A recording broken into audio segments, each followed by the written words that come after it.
Joe. What is that supposed to mean? You know what it means. You've been in radio long enough to know what that means. You're taking shots? Yeah, of course. You started yesterday taking shots at AJ? Also, yeah, I don't think he moved the truck, by the way. So you're taking shots. He didn't even fix his problems. That's embarrassing for him. That says more about him than it does me. Well, today it wasn't our fault. I'll put it that way. I'm not gonna drive the bus over anyone today, but it was not Brian and I's fault today. I am an equal opportunity hater, as you know. Anybody can and will get it.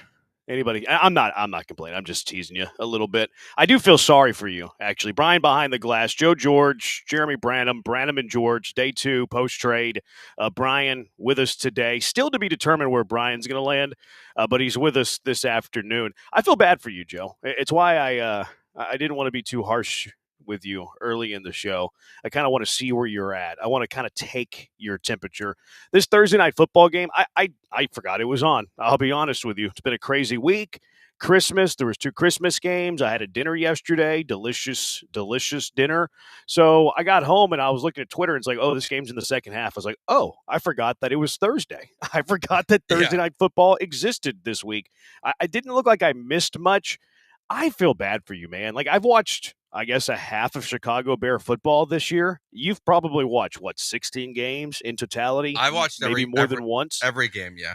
I feel really bad for you. Like, that is a hard team to watch play football right now. It's a hard team to root for, Jeremy. Like, it's not a franchise that, like, there's a lot to be overly excited about. I mean, I'm still very bullish on Caleb and his future and Roma Dunze specifically, but, like, it's just so hard. I don't know how to say this without sounding like it's just a terrible person, Jeremy. I don't know how to say this. Until like the 100-year-old woman dies that runs the team, like nothing's gonna get fixed. Like it's just the reality. Like Virginia McCaskey, like she's been alive for 8 of the 9 Bears championships because she's that old, and they haven't won one since 1985. And her kids don't want the team. The guy, her son George, who runs it right now, is a self-admitted not a football guy. He started running the team in 2010. They've made the playoffs twice since then. They fired Lovie Smith. They fired 5 coaches. They've drafted 3 quarterbacks in the first round. Like, yeah, things are bad. Like, I get it. Like, it's not an enjoyable experience being a Bears fan. It's miserable most of the time, to be honest with you. Yeah, that was a tough watch. And looking at it from maybe like the Houston perspective, like this game might have been the least important Thursday night game from a Houston perspective all year because you're not worried about the Bears. Seahawks, I mean, obviously you're not really worried about the Seahawks either, but you look at it from like just I guess 20,000 mile view looking at this game. Did Al Michaels say that Bill O'Brien was up for the Bears job? Yeah. I saw Meltzer tweeting it. Yeah, he there was a couple weird moments in the broadcast last night. That was one of them that we should focus on. Like, yeah, he just started rambling names, and he mentioned Bill O'Brien, and that's been reported. Doesn't matter, Brian. But AFC South champions 2 years in a row, Brian.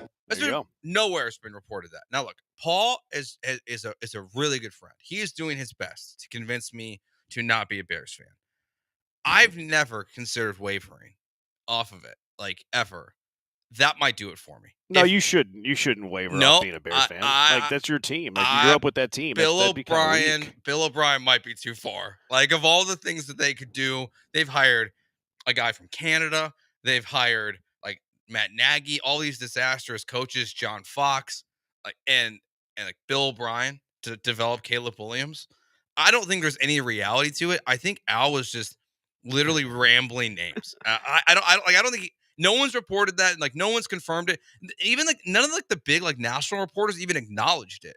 Yeah. After, like, I thought someone was going to debunk it right away and be like, no, that's not the case. The only counter to that, like, they're in these production meetings. Like, they're meeting with Ryan Poles. They're meeting with Kevin Warren this week, I would imagine, to get some insight on the Bears. Like, are they throwing out Bill O'Brien's name as someone that they're considering? I don't think so. I don't know if you meet with the general manager during production meetings, though.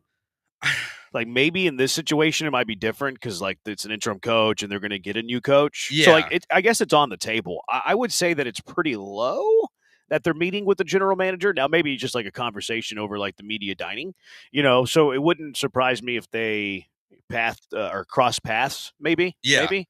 I found that interesting. I don't know if it's actually real or if it was just like you said, Al Michaels rambling. I would actually be here for it. I would be entertained, and I think that you're being a little harsh on Bill O'Brien, the head coach. Like you're mentioning all those coaches that have been in infamy for the Chicago Bears. Bill O'Brien would be better than all of them. He has a better resume than all of them, except for probably Lovey, and even he probably has a better winning percentage than Lovey. I bet. No, I don't think he does. But there's a big difference. It's a real division. There's 3 teams in the North right now that are very, very good at football. Like it's nothing like what he went through in the doesn't matter AFC South championships, Brian. Like Doesn't matter, Brian. He has, AFC South does have a champions better 2 winning years in a row, percentage than Brian. Lovey. he does? Yeah, Bill O'Brien's above 500, 52-48, 520 win percentage. Lovey Smith is 92-100, 479. Can I take out Tampa Bay? What if you take out Tampa Bay? Okay, well now you're moving the goalpost. No, Joe. I'm not. No, I'm not. No, that's exactly what you're doing. No, we're talking about Tampa Bay, a year in which they didn't have Jameis Winston, and the year in which they did, and he got fired, and a year with the Houston Texans and Jack Easterby. I mean, Jameis Winston would be better than maybe every quarterback that Bill O'Brien had. Not as a rookie. I don't know. No, he was not good as a rookie. They won like 4 games that year. You are moving the goalpost, but if you just went Chicago and you wanted to create the narrative that supports your argument, Joe, Lovey Smith was 81-63, 563 win percentage in Chicago, which still isn't tons better than Bill O'Brien. No, it's not. Quite frankly, like if we want to play we'll eliminate this season game, well, let's eliminate the season Bill O'Brien got fired with 0-4. He's 52-44 now. Now all of a sudden that's close to a 563 win percentage. Yeah, somewhat close. Yeah, Lovey got fired in a 10 win season. I don't think Bill O'Brien would be the worst thing that could happen. And in like grooming young quarterbacks, no diddy. He was with Brady. He helped Deshaun Watson. The best that Deshaun Watson has ever looked in his NFL career was with Bill O'Brien, hands down, no doubt about it. I think that Bill O'Brien's a decent ball coach, quite frankly. Keep him away from the front office. Maybe don't let him talk to the media. Like all of those things. Don't let him get any sort of power when it comes to roster management. But you can do far worse than Bill O'Brien as a football coach. I don't totally disagree with that. I think for this opportunity, it's the wrong one. Like if you want to sell me the idea of Bill O'Brien being back in the NFL, I mean, I know Schefter went on McAfee this week and he dropped his prediction of 7 to 9 coaches being fired to 6 to 7 this year. So it seems like guys like Mike McCarthy have saved their jobs. Like if you want to tell me like Bill O'Brien's gonna be the head coach of the New Orleans Saints next year, I don't think that's a terrible idea. I mean, I think it's going to get Boston College to like bowl games and things like that. And it seems he may be okay with that, but I don't know. Do you think Bill O'Brien ends up back in the NFL? Like as a head coach? I would bet no. I don't think he'll ever be a head coach in the NFL again. I don't feel like it really went well for him. Like he got fired, obviously, like middle of the season, bounces back with Nick Saban. Right, that was immediately his next job. Right, was Nick Saban as an analyst or whatever, and then eventually was the offensive coordinator for a year. Mm-hmm. Yeah, didn't go back to the NFL. Right, like he was the OC at Alabama and then went to Boston College. He didn't have a trip to the NFL, did he? No, I'm not missing anything here, am I? No, he went back to New England as some sort of an assistant he was role. the OC. He was the OC. Yeah. That's right. Like I felt like if he was going to be an NFL head coach again, he needed to parlay an NFL OC job into an NFL head coaching job. I don't think going to Boston College is going to get him back in the NFL. Like the only path for him now would be to turn around Boston College, maybe take like a better college job, and then have that college job lead him back to the NFL. I don't really feel like he's anywhere close, and I don't think it's attainable, quite frankly. No, because I don't think he's going to elevate like Boston College to a point where he's going to get people knocking on his door asking him to come coach at, I don't know, like Tennessee down the road, or like I don't see that. They're a lowly ACC school. He got him to a bowl though. I mean, he got him like he did a decent job there. No, I think he did a great job. Like he already ran off his quarterback too in the transfer portal because he didn't want to play him. So that's not a surprise. Yeah, Bill O'Brien running people off. I think that's where I wonder like what the biggest struggle will be for Bill is keeping kids on campus for 3 years, which is like the problem that all college coaches are facing, but. I don't know if Teapot Bill will work very well. I think I could see him back in the NFL. Like if he has to do the OC jump first. Like I don't think he'll go back as a head coach. If I was Bill O'Brien, my number one advice would be stay away from North Carolina though. Like do not stay away from Bill Belichick. Don't go back to that well. if for some reason Boston College doesn't work out, and like don't coach for Steve Belichick, don't do any of that stuff. If you're going to go to the NFL, try to find someone that's going to make you a name for yourself that's outside of the Belichick regime. Yeah, he's going to have to carve out a new name for him. Seattle perspective, whatever. They keep their playoff hopes alive. It's weird how good they are. Well, I mean, good is relative, I guess. It's weird that they're 6-1 away and they're bad at home. That's weird to me. I'm kind of looking at receivers already from like a Texans perspective of who they could potentially target in the offseason, because I think that there's going to be a need for receiver. You have Nico Collins, John Mechie, Xavier Hutchinson under contract, and that's it. Like, I'm not counting on Tank Dell returning next year. Stephon Diggs will be a free agent. So, like, you're going to have to add to wide receiver. We know that Nick Caserio was targeting Keenan Allen. Is he too old? Is there any scenario that exists where you'd be okay with Keenan Allen as a Houston Texan next year? I think he's had more drops this year than I think I've ever remembered. I mean, I don't know. I guess I wasn't watching Chargers games like locked in like I've been watching all the Bears games this year. I think he's looked fine. Like I don't think he's been, if he reportedly wants to get $20 million. Now he also has said, he said to the ESPN Chicago station that he wants to be in LA or Chicago next year. So I don't know if it's already like done deal, like he wants to be a Charger, a Ram, or a Bear, or he's gonna, but like maybe he'll open his mind to other situations. I think it would make sense. Like you're gonna need probably 2 wide receivers this offseason. To be honest though, I'd rather bank on a recovering Stephon Diggs for a much cheaper price. And You think he'd be cheaper than Allen? coming off an ACL, yeah. I don't know. I mean, he really hasn't done much different than what Allen was doing this year. They're mostly successful in short yardage situations. They're not really pushing the ball down the field. I mean, Keenan had a 45-yard touchdown last week, and we didn't see that from Diggs at all this year, really. So I think I'd rather roll the dice with Diggs, to be honest, and just try to fix I mean, look, the way that Caserio reconstructed his contract, he's $16 million in dead cap next year and $4 million the next 3 years after that. So if you re-sign him before I think it's March 1st, you can fix some of that dead cap space even and reallocate it elsewhere to try to give yourself a little more room next year. So I bring Diggs back over bringing Allen personally. If you're going to talk Bears wide receivers, I'd trade for DJ Moore.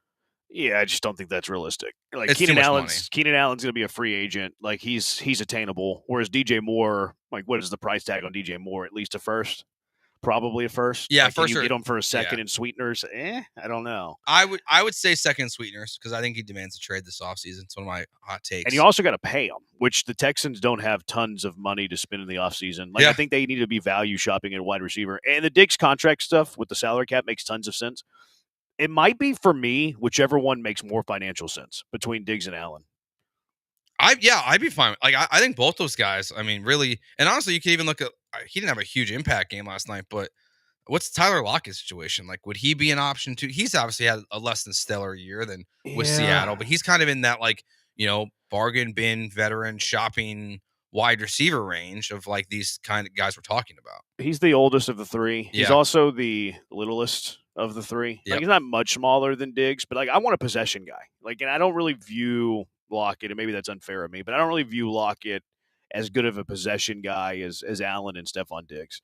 Like I want a guy who can catch the ball in traffic a little bit, And Diggs isn't a massive guy, but Diggs has really, really good hands, like top level hands. All right, 713-780-ESPN, day 2, post-trade of Branham and Georgia. We got a busy show for you. Stack show. Adam Ronis, look, it's championship week in fantasy. You want to win? Yeah, you do. Adam Ronis at 1 o'clock to help you win a championship, to bring a championship home. John Scott, former attorney general, he wants to bring sports betting to Texas. We'll talk to him at 1:30. Everybody wants that. DJ BNMA at 2 o'clock, talking all things Texans. 713-780-ESPN, the HRP listener line. We're on the twitch.tv/ESPN975. We're on YouTube at ESPN Houston. We're on Twitter at ESPN975. Joe is at Joe George Radio on the Twitter. Brian's at Sacked by BMAC. I'm at Jeremy Branham. Here's a question I have for you guys. 713-780-3776. How do you get C.J. Stroud back on track next season? 713-780-3776. It's Branham and George on ESPN 97.5 and ESPN 92.5.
You are back with Gallant and George on ESPN 97.5 and 92.5. from the Veritex Community Bank Studios. Here's Paul and Joe.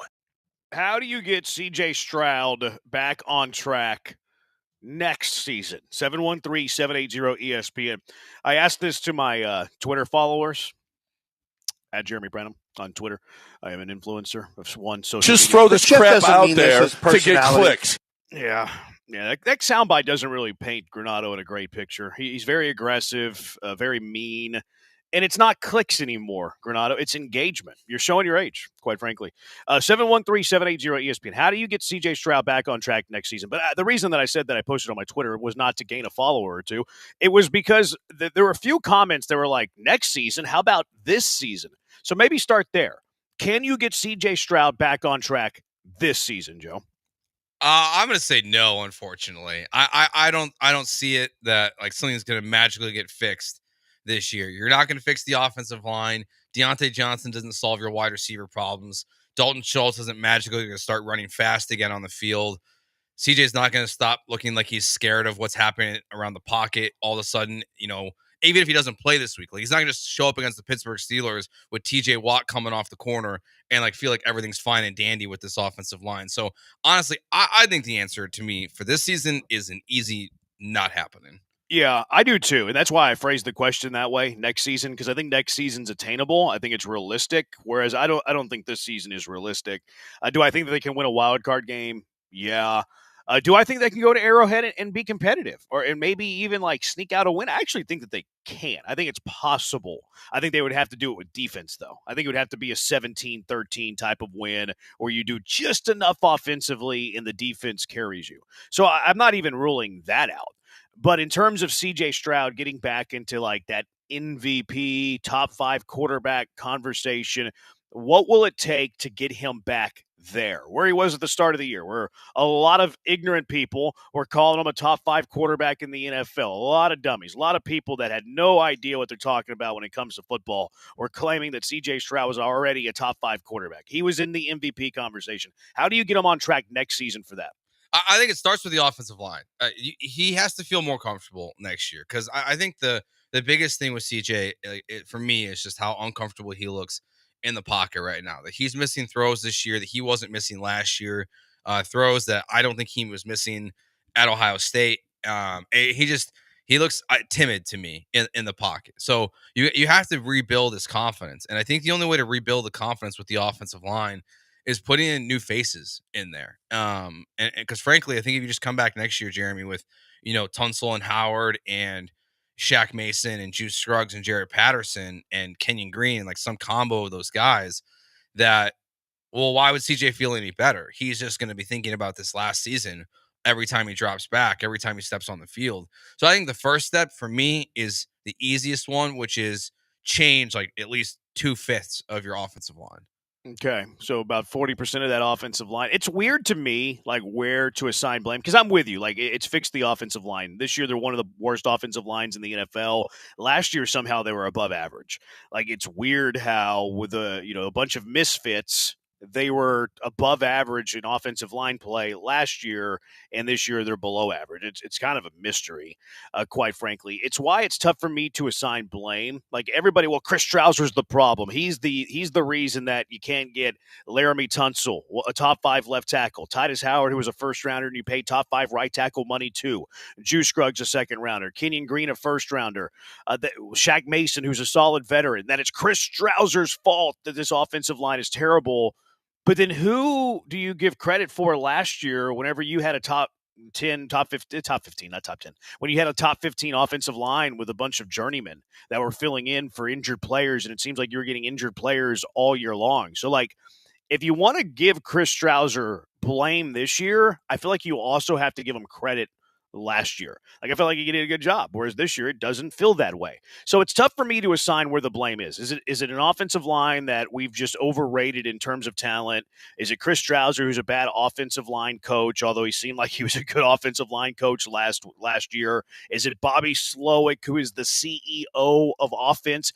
to me, it's very difficult to assign blame. I think they've been bad in all areas. I think Stroud just had a bad year coaching. I think the offensive line probably is inflated in terms of talent. CJ Stroud's not helping the offensive line, which the offensive line isn't helping him. You've had tons of injuries with your skill guys. So it's tough. But for me, you have to make CJ Stroud's life easier. And I do think it starts with the offensive line. Now, what do you change amongst that offensive line? I'm ready for wholesale changes because I can't figure out what the issue is, whether it's coaching or whether it's talent. But I know that it's killing CJ Stroud, and they've produced one of the worst offensive lines in the NFL. I'm ready for wholesale changes, at least at minimum, a new offensive line coach. I would make drastic changes to the personnel on the offensive line. Like whoever you're bringing in as the offensive line coach, you need to give him full control and power of who he wants to bring in. And obviously, he's not going to be the guy negotiating the contract, but you need to lean on him and the type of players that he wants to fit his scheme, which is where Slowick comes into play too, if he's still here. Like he needs to be on the same page with that offensive line coach. Strauzer's never coached in this scheme. So it's very round peg, square hole. Like if you've had a Strouser as the offensive line coach who's never coached in a Slowick San Francisco type scheme, that to me isn't going to have great fit, which in my mind doesn't lead to great productivity.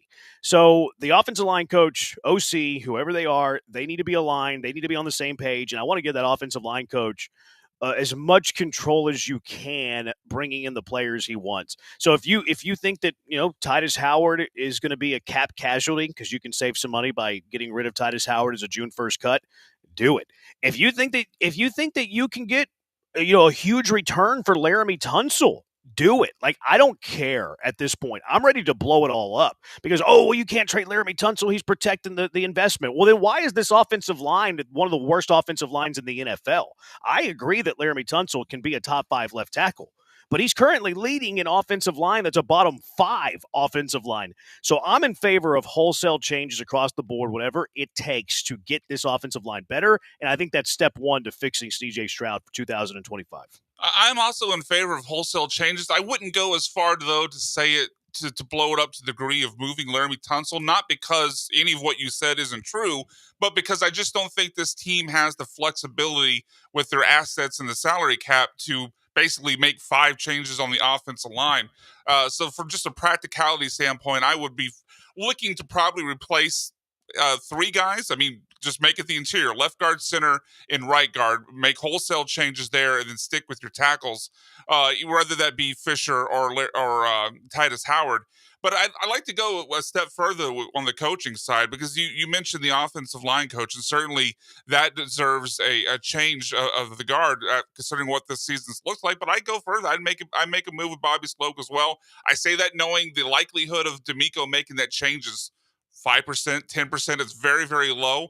But I think sometimes, especially in sports, and you could say it in the business world too, when the results are failing, when the product is failing, even if you think a guy is good at what he does, you just have to change the people involved. Because if you go into the next season, if you're going to tell the outside world, everything's fine, we got things together. But if you're running it out there with basically the same people at the top making those decisions, it's going to be hard to believe yourself that everything's going to be different when the same people are making the same decisions. So, I mean, I wouldn't stop at offensive line coach. I'd replace Bobby Sloak as well. Yeah, I'm probably there too. And I think that I want a coordinator who has NFL head coaching experience. I think that could help D'Amico Ryans as well, because it doesn't seem like D'Amico really helps out a whole lot with the offense. Like, he doesn't really take the ownership of the offense like he does the defense, and rightfully so. Like, I don't think it's a problem. I've heard some people be critical of him about that. I don't need him to do that. Obviously, you're the manager of the team, but I think having a guy with head coaching experience leading the offense would be something that would get them playing with more command, more fluid. The operation would be better. So I'd be in favor there too. Like, I'm in favor of anything on the offensive side of the ball. And while I agree that Laramie isn't likely to be moved, I think it's very unrealistic, and I'm not even sure like the cap damages of doing that. It could bring you 2 starters on the offensive line, because like clearing that money, if it makes sense with the cap, I don't know how much of it would be dead hit and all that stuff. You could replace one offensive lineman with the value, with the financial value of unloading him. And then I would imagine that the return would be solid. Like, I don't know how good of a return you could get for Laramie. I would imagine a second rounder at minimum. you can replace an offensive line starter with that second rounder too. So I do think that you can actually get 2 offensive linemen in a roundabout way for Laramie Tunsil. I've seen his dead cap figure for 2025 is $25 million. So probably I would guess that is prohibitive of them making such a move. If you waited out a year, his cap hit or his dead cap hit drops all the way to 7.5 in 2026. But it feels like they're going to be riding out 2025 with Tunsil. Let's see if you can do a post June 1st designation. No, you can't even do that. Even if you do it post June 1st, it's $9.5 million. So yeah, you're stuck with him next year. Let's rule that out completely. No, Larry Tunsil will be the left tackle next year. I mean, look, we see the cap goes up every single year. Like we're seeing teams like when they want to make moves, they move on from massive contracts. But not massive contracts that are good players. No, but if you're getting good assets in return, you could. Yeah, I just don't. Yeah, but they're like going to be a team that expects to win their division. Like you're not going to eat $25 million for a guy who's, even if we don't want to say top 5 left tackle, a top 10 left tackle. Especially whenever it's a unit of weakness. Now, if you could save his cap savings, and then you're getting at least a second rounder plus sweeteners, in that sense, it makes sense. Yeah, I mean, so I'm kind of with you though. Like I expect Laramie to be the left tackle, next year. I'm open to the idea. Like even if they can find a cap workaround, I'm not opposed to it either. Really, it's the other 4 guys that I think you have to question of just, what is their value to this team? Like, what is the system you're running? I mean, look, half these guys were drafted without ever seeing them work in a Kyle Shanahan offense. So now that Bobby Slowick is, run it for 2 years, if none of them are fits in it, then none of them are fits in it. And you just have to replace as many of them as you possibly can. And then I still have to wonder, with the wide receiver position, I think you have to make pretty significant additions. Like I know we were talking about Keenan Allen potentially there versus Diggs, but I think you have to add at least another wide receiver in this offseason to help CJ Stroud, because I don't personally expect to see Tank Dell this year. Like maybe we will see him at the end of 2025, but I don't think you can bank on him at this point, and you can't run out there with Mechie and Xavier Hutchinson. You probably need to add 3 guys, to be honest with you. Yeah, at least 2. At least 2. Maybe 2 in a guy you draft that's a flyer late and you hope that he hits. I was reading the wrong line on Laramie. You would have it would carry a 25 dead cap, but you would save just under $4 million in cap savings because of his cap number. So trading him would save you a little bit of money, but not enough to sign a starter. Now, if you designate it post June 1st and it's a trade, it actually saves you $21 million. A trade pre-June 1st. A trade pre-June 1st saves you 14. A trade post-June 1st saves you 21. But where the draft is at, you're probably doing it pre-June 1st. So you're looking at a $14 million cap savings if you trade him. It's different if you were to cut him and move on from him. The one that's big to me, and look, they probably keep Laramie because Laramie is their best player on a bad offensive line.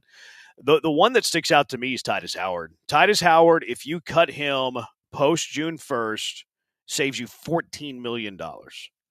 I think they're going to cut Titus Howard. I mean, I'll be honest. I'm very pro cutting Titus Howard. I think that is a player that we have overvalued personally. And I know even, this weekend he comes in at 3rd in the Pro Football Focus highest grades for the Houston Texans.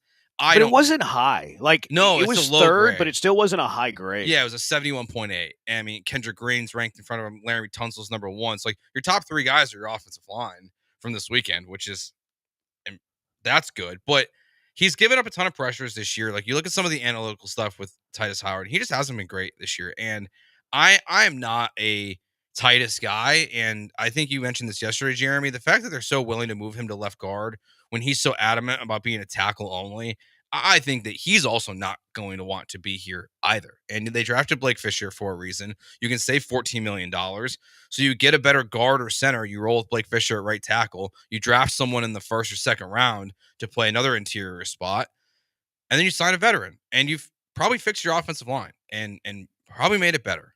Yeah, they have to me, it's wholesale changes. And while I do think it's unrealistic to move on from Laramie, and in this case, you'd have to be a trade, I wouldn't rule it out. The dude's posting his autographed cleats immediately after they got beat 31-2. Sorry, man. That offensive line, give me some dogs. Give me some mofos. I don't know if Laramie Tunsil is that. I really don't. I think he's chill. I think he's chill. I think he likes to be, low key. I think he's, very how do I want to say this? I mean, we know he likes to get a little high. We know he likes to get a You little gonna high. mention the gas mask? How many people? Yeah, like how many people that you know that are. I'm not saying that Laramie's consistently, using marijuana. I have no idea if he is, but if he were, how many potheads do you know that are docs that you want to be your personal security? Just saying. Just saying. No, All right. you're not wrong. I mean, I think I wouldn't be shocked if they nothing would surprise me with the offensive line. I'll put it that way. If I don't think you can turn anything. I don't think you can take anything off the table. It I don't think wouldn't you can shock take me anything off the table. if Laramie is the one pushing to get out of here.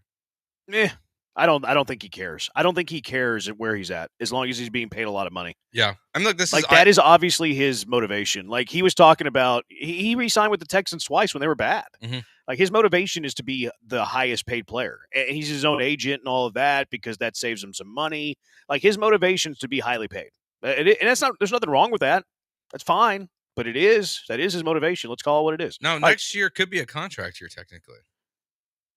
For Laramie? Yeah, because there's a potential out for 2026. So. You do like him in a contract year. So it's a good time to have him. So do you want him one more year just in the contract year and then maybe you move on? Yeah. All right, 713-780-ESPN. How do you get C.J. Stroud back on track next season? We say next season because we think this season is unrealistic. And what's your number one roster priority this offseason? 713-780-3776. It's Branham and George on ESPN 97.5 and ESPN 92.5.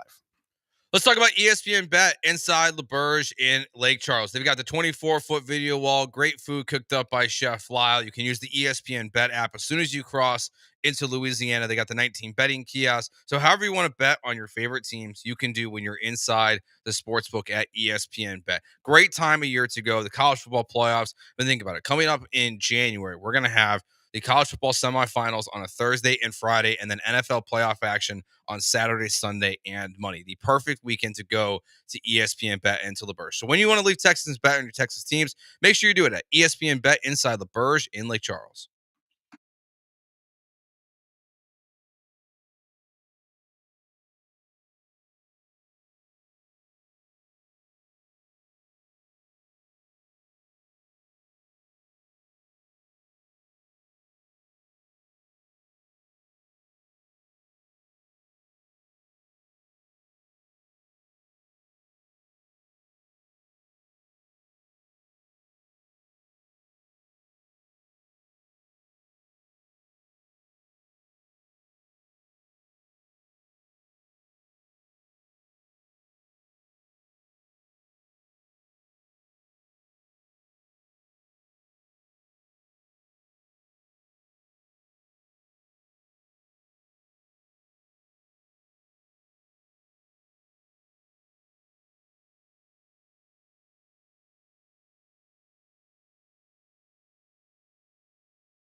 It's Gallant and George. On ESPN 97.5 and 92.5. Broadcasting live from the Veritex Community Bank Studios. Here's Paul Gallant and Joe George.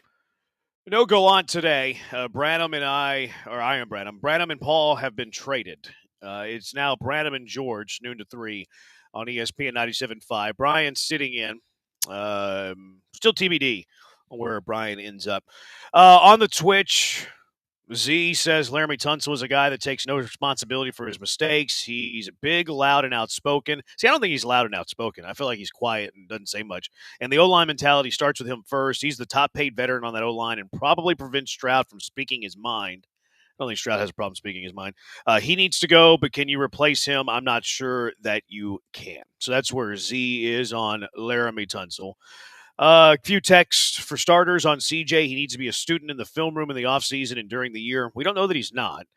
Cut the podcast and celebrity events and focus on football. Also try to reverse the Amber Rose curse. Yeah, if he's going to do the podcast, he probably needed to play well because now it's a bad look, even though I feel like it's kind of silly. And he only gave Amber Rose a ride. He made that very clear. Another texter, number one priority needs to be a complete overhaul of the offensive staff. Ideally, Miami is silly enough to let McDaniel go. I would love Mike McDaniel.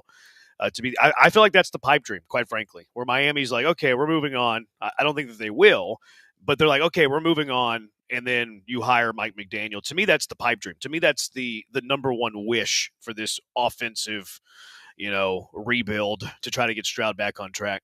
Yeah, unfortunately, I just those contracts are tied. Him and Tua are almost hand in hand. Like, it's the best Tua's played by far with him as the head coach.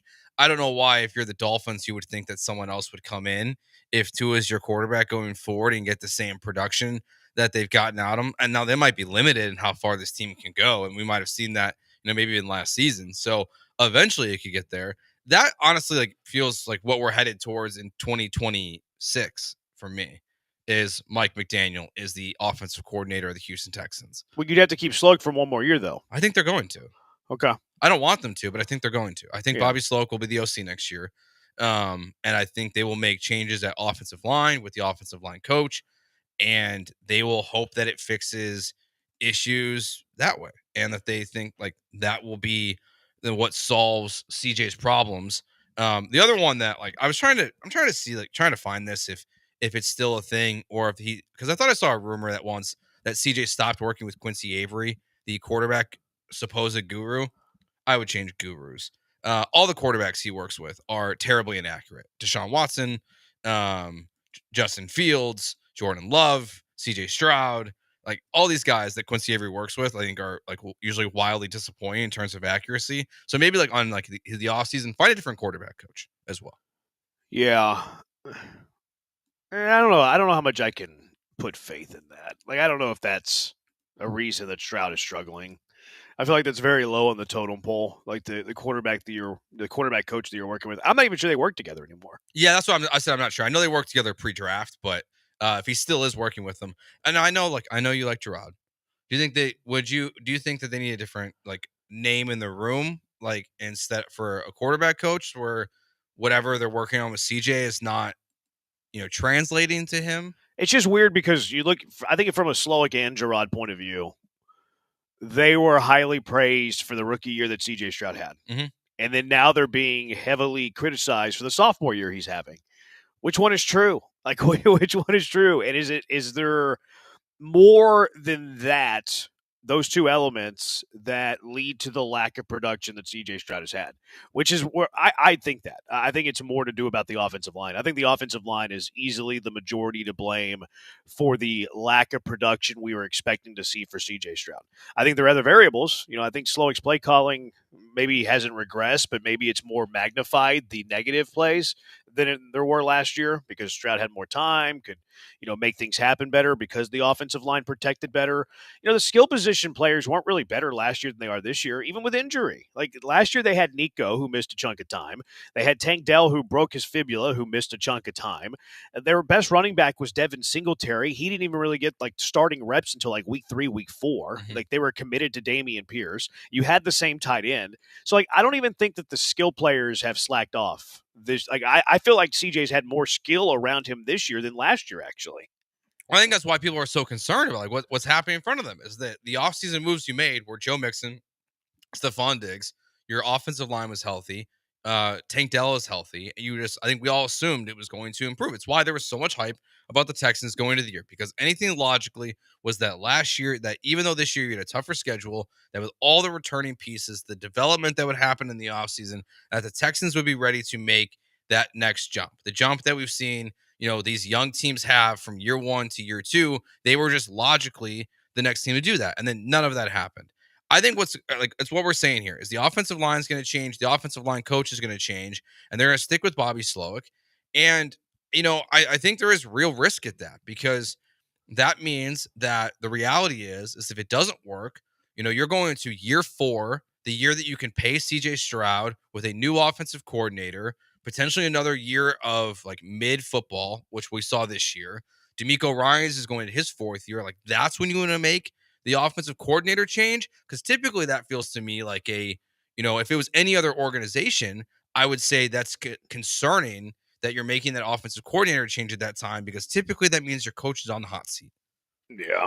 So that's why I think I'd make the change now. But it really feels like, based on what DJ told Paul and I earlier in the year, what Lance tweeted the other day, that people who are in the know are confident that Bobby Slowick's going to be back. Yeah, I'm more on the overhaul of the offensive staff completely. Like I'm ready for wholesale changes across the board, quite frankly.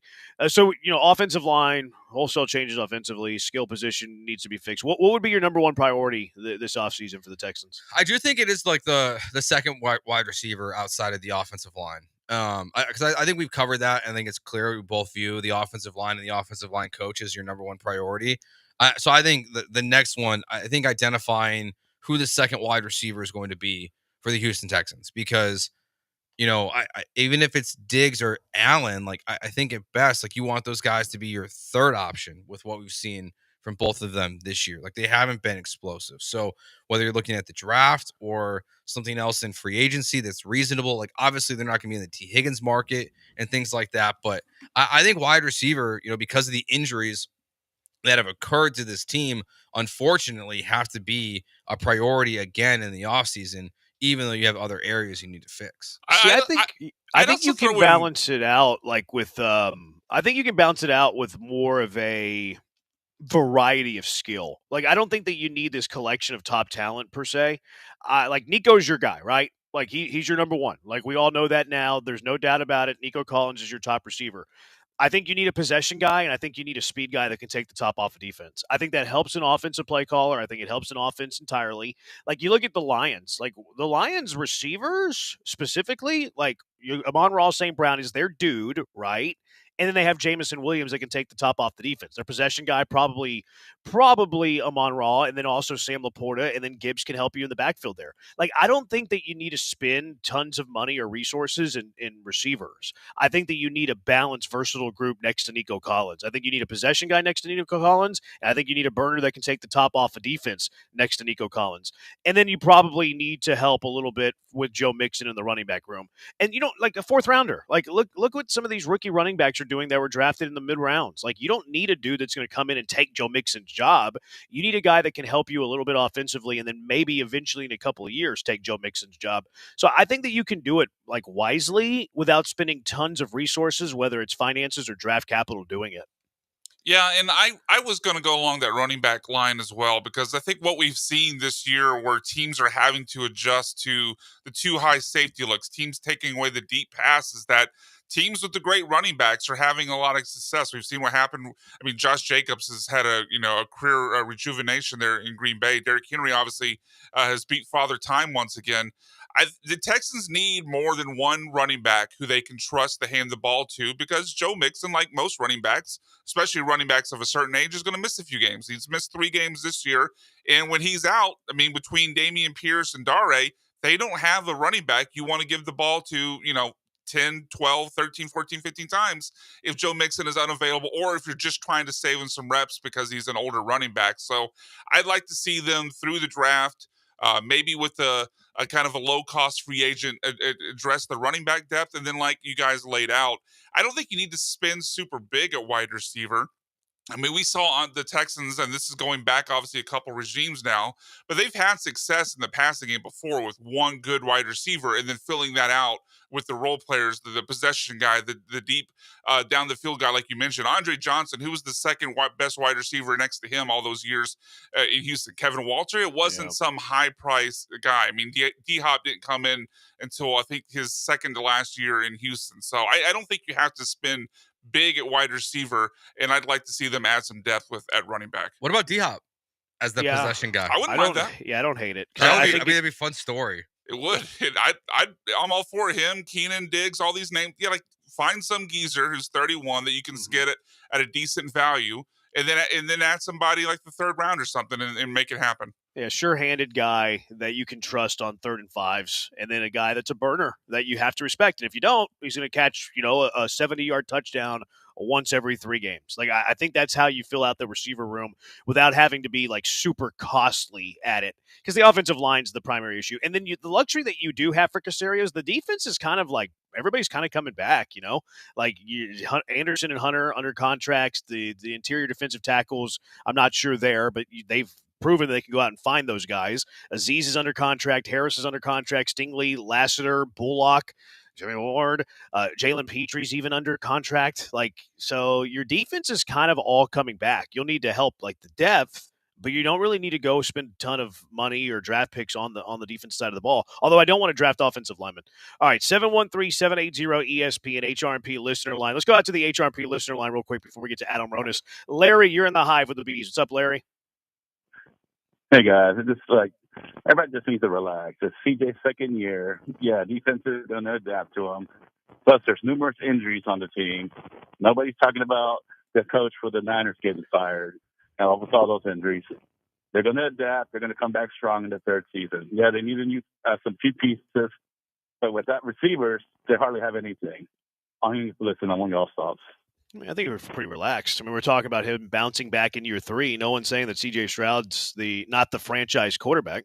And we're not part of the small, loud portion of people on Twitter saying fire D'Amico. Also, Kyle Shanahan also has gone to a Super Bowl, so it's a little different. I feel like we were having a fair, realistic conversation about CJ Stroud, who's had a lack of productivity this season, but we still feel like is the franchise quarterback for the Texans that just needs a little bit of help. All right, 713-780-ESPN. Adam Ronis, Dub Club Fantasy Guru. He's going to help you win your fantasy football championship this weekend. He's next on ESPN 97.5 and ESPN 92.5.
It's Branham and George. Paul and I have been traded for. Adam Ronis came in the trade, though, and he's joining us now on the HR&P guest line. Adam, hope you had a great Christmas. Hope that you're very live with your championship games heading into Week 17. Finally, what we've been building for all comes to fruition this week. What do you do if you need quarterback help? Jalen Hurts hurt. Anthony Richardson might be out, although you might not have been counting on him. Are there any quarterbacks worth streaming if you're in a bind ahead of championship week? Yeah, it depends on what's available. I'm assuming Bo Nix, Matthew Stafford, those guys are probably rostered in league. So if you have to dig a little deeper, I think Bryce Young is not a bad option. We saw him have some success against Tampa Bay this year. We know Tampa Bay is vulnerable against the pass, third most fantasy points allowed to the quarterback position. And we have seen Bryce Young run a little bit, and he's coming off one of his better games this past week with 2 touchdowns and a rushing touchdown. So I think he's definitely a viable option. If you had Jalen Hurts, you might not have had a backup, and you were kind of just saying, hey, Hurts is my guy for the playoffs. I got through the bye week. So, I don't need a backup quarterback, and that's certainly a viable strategy. And, you can't predict that a guy is going to get a concussion and not be there for championship week. So if you have to go that deep, I think Bryce Young is certainly a possibility. Adam, are you concerned at all about any of these teams that have already, locked in playoff spots about sitting players in championship week with this new schedule that we've got? This is year 2 of it. So I'm curious what your thoughts are on that. Right now, this week, there aren't major concerns because I know people have been talking about the Bills. I think Sean McDermott was asked about it earlier in the week. They still need to win this week to get the 2 seed. So there's really no issue there. There's not a lot of playoff spots open compared to recent years. Like, it's pretty much, especially in the NFC, it's kind of clear cut at this point. It's really week 18 that you have to worry about. There will be some scenarios where teams have nothing to play for. We obviously know Kansas City locked up 1 seed, so they can be resting guys. But this week, there's really no issues at this point. It's week 18, which is why most people have their championship in week 17 and don't deal with those questions in week 18. Yeah, frankly, if you have your championship in week 18, I don't really want to give you fantasy advice anyway. Adam Rohn is joining us here on ESPN 97.5. Adam, obviously it seems like Jalen Hurts is probably not going to play this week, and the Eagles will have Kenny Pickett at quarterback. Obviously, a lot of teams have been riding A.J. Brown and Devonta Smith and Saquon Barkley all year long. You're probably still playing them, but how far are you lowering your expectations if indeed Hurts is out? Yeah, you have to lower them a little bit. We saw Kenny Pickett last week. He was not good. He missed a lot of throws. He did make one to Devontae Smith that Smith dropped that could have sealed the game. So he did come through in that spot. The one positive aspect is he basically only looked for A.J. Brown and Smith. Smith was his first read on over 72% of his targets. So he force-fed the ball to A.J. Brown. He had 15 targets, had the 8 receptions and a touchdown. So at least you feel good about that. We know Dallas is susceptible in the secondary. Barkley's numbers did diminish in that second half. It was tougher to run the football, but again, it's a good matchup here against Dallas.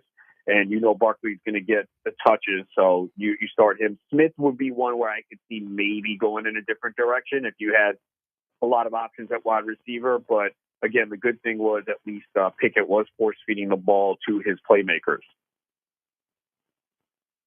Adam Ronis joining us on the HR&P guest line. You can follow him on Twitter at Adam Ronis. Runs the Dub Club, too. We'll talk about that in a little bit, but been killing it.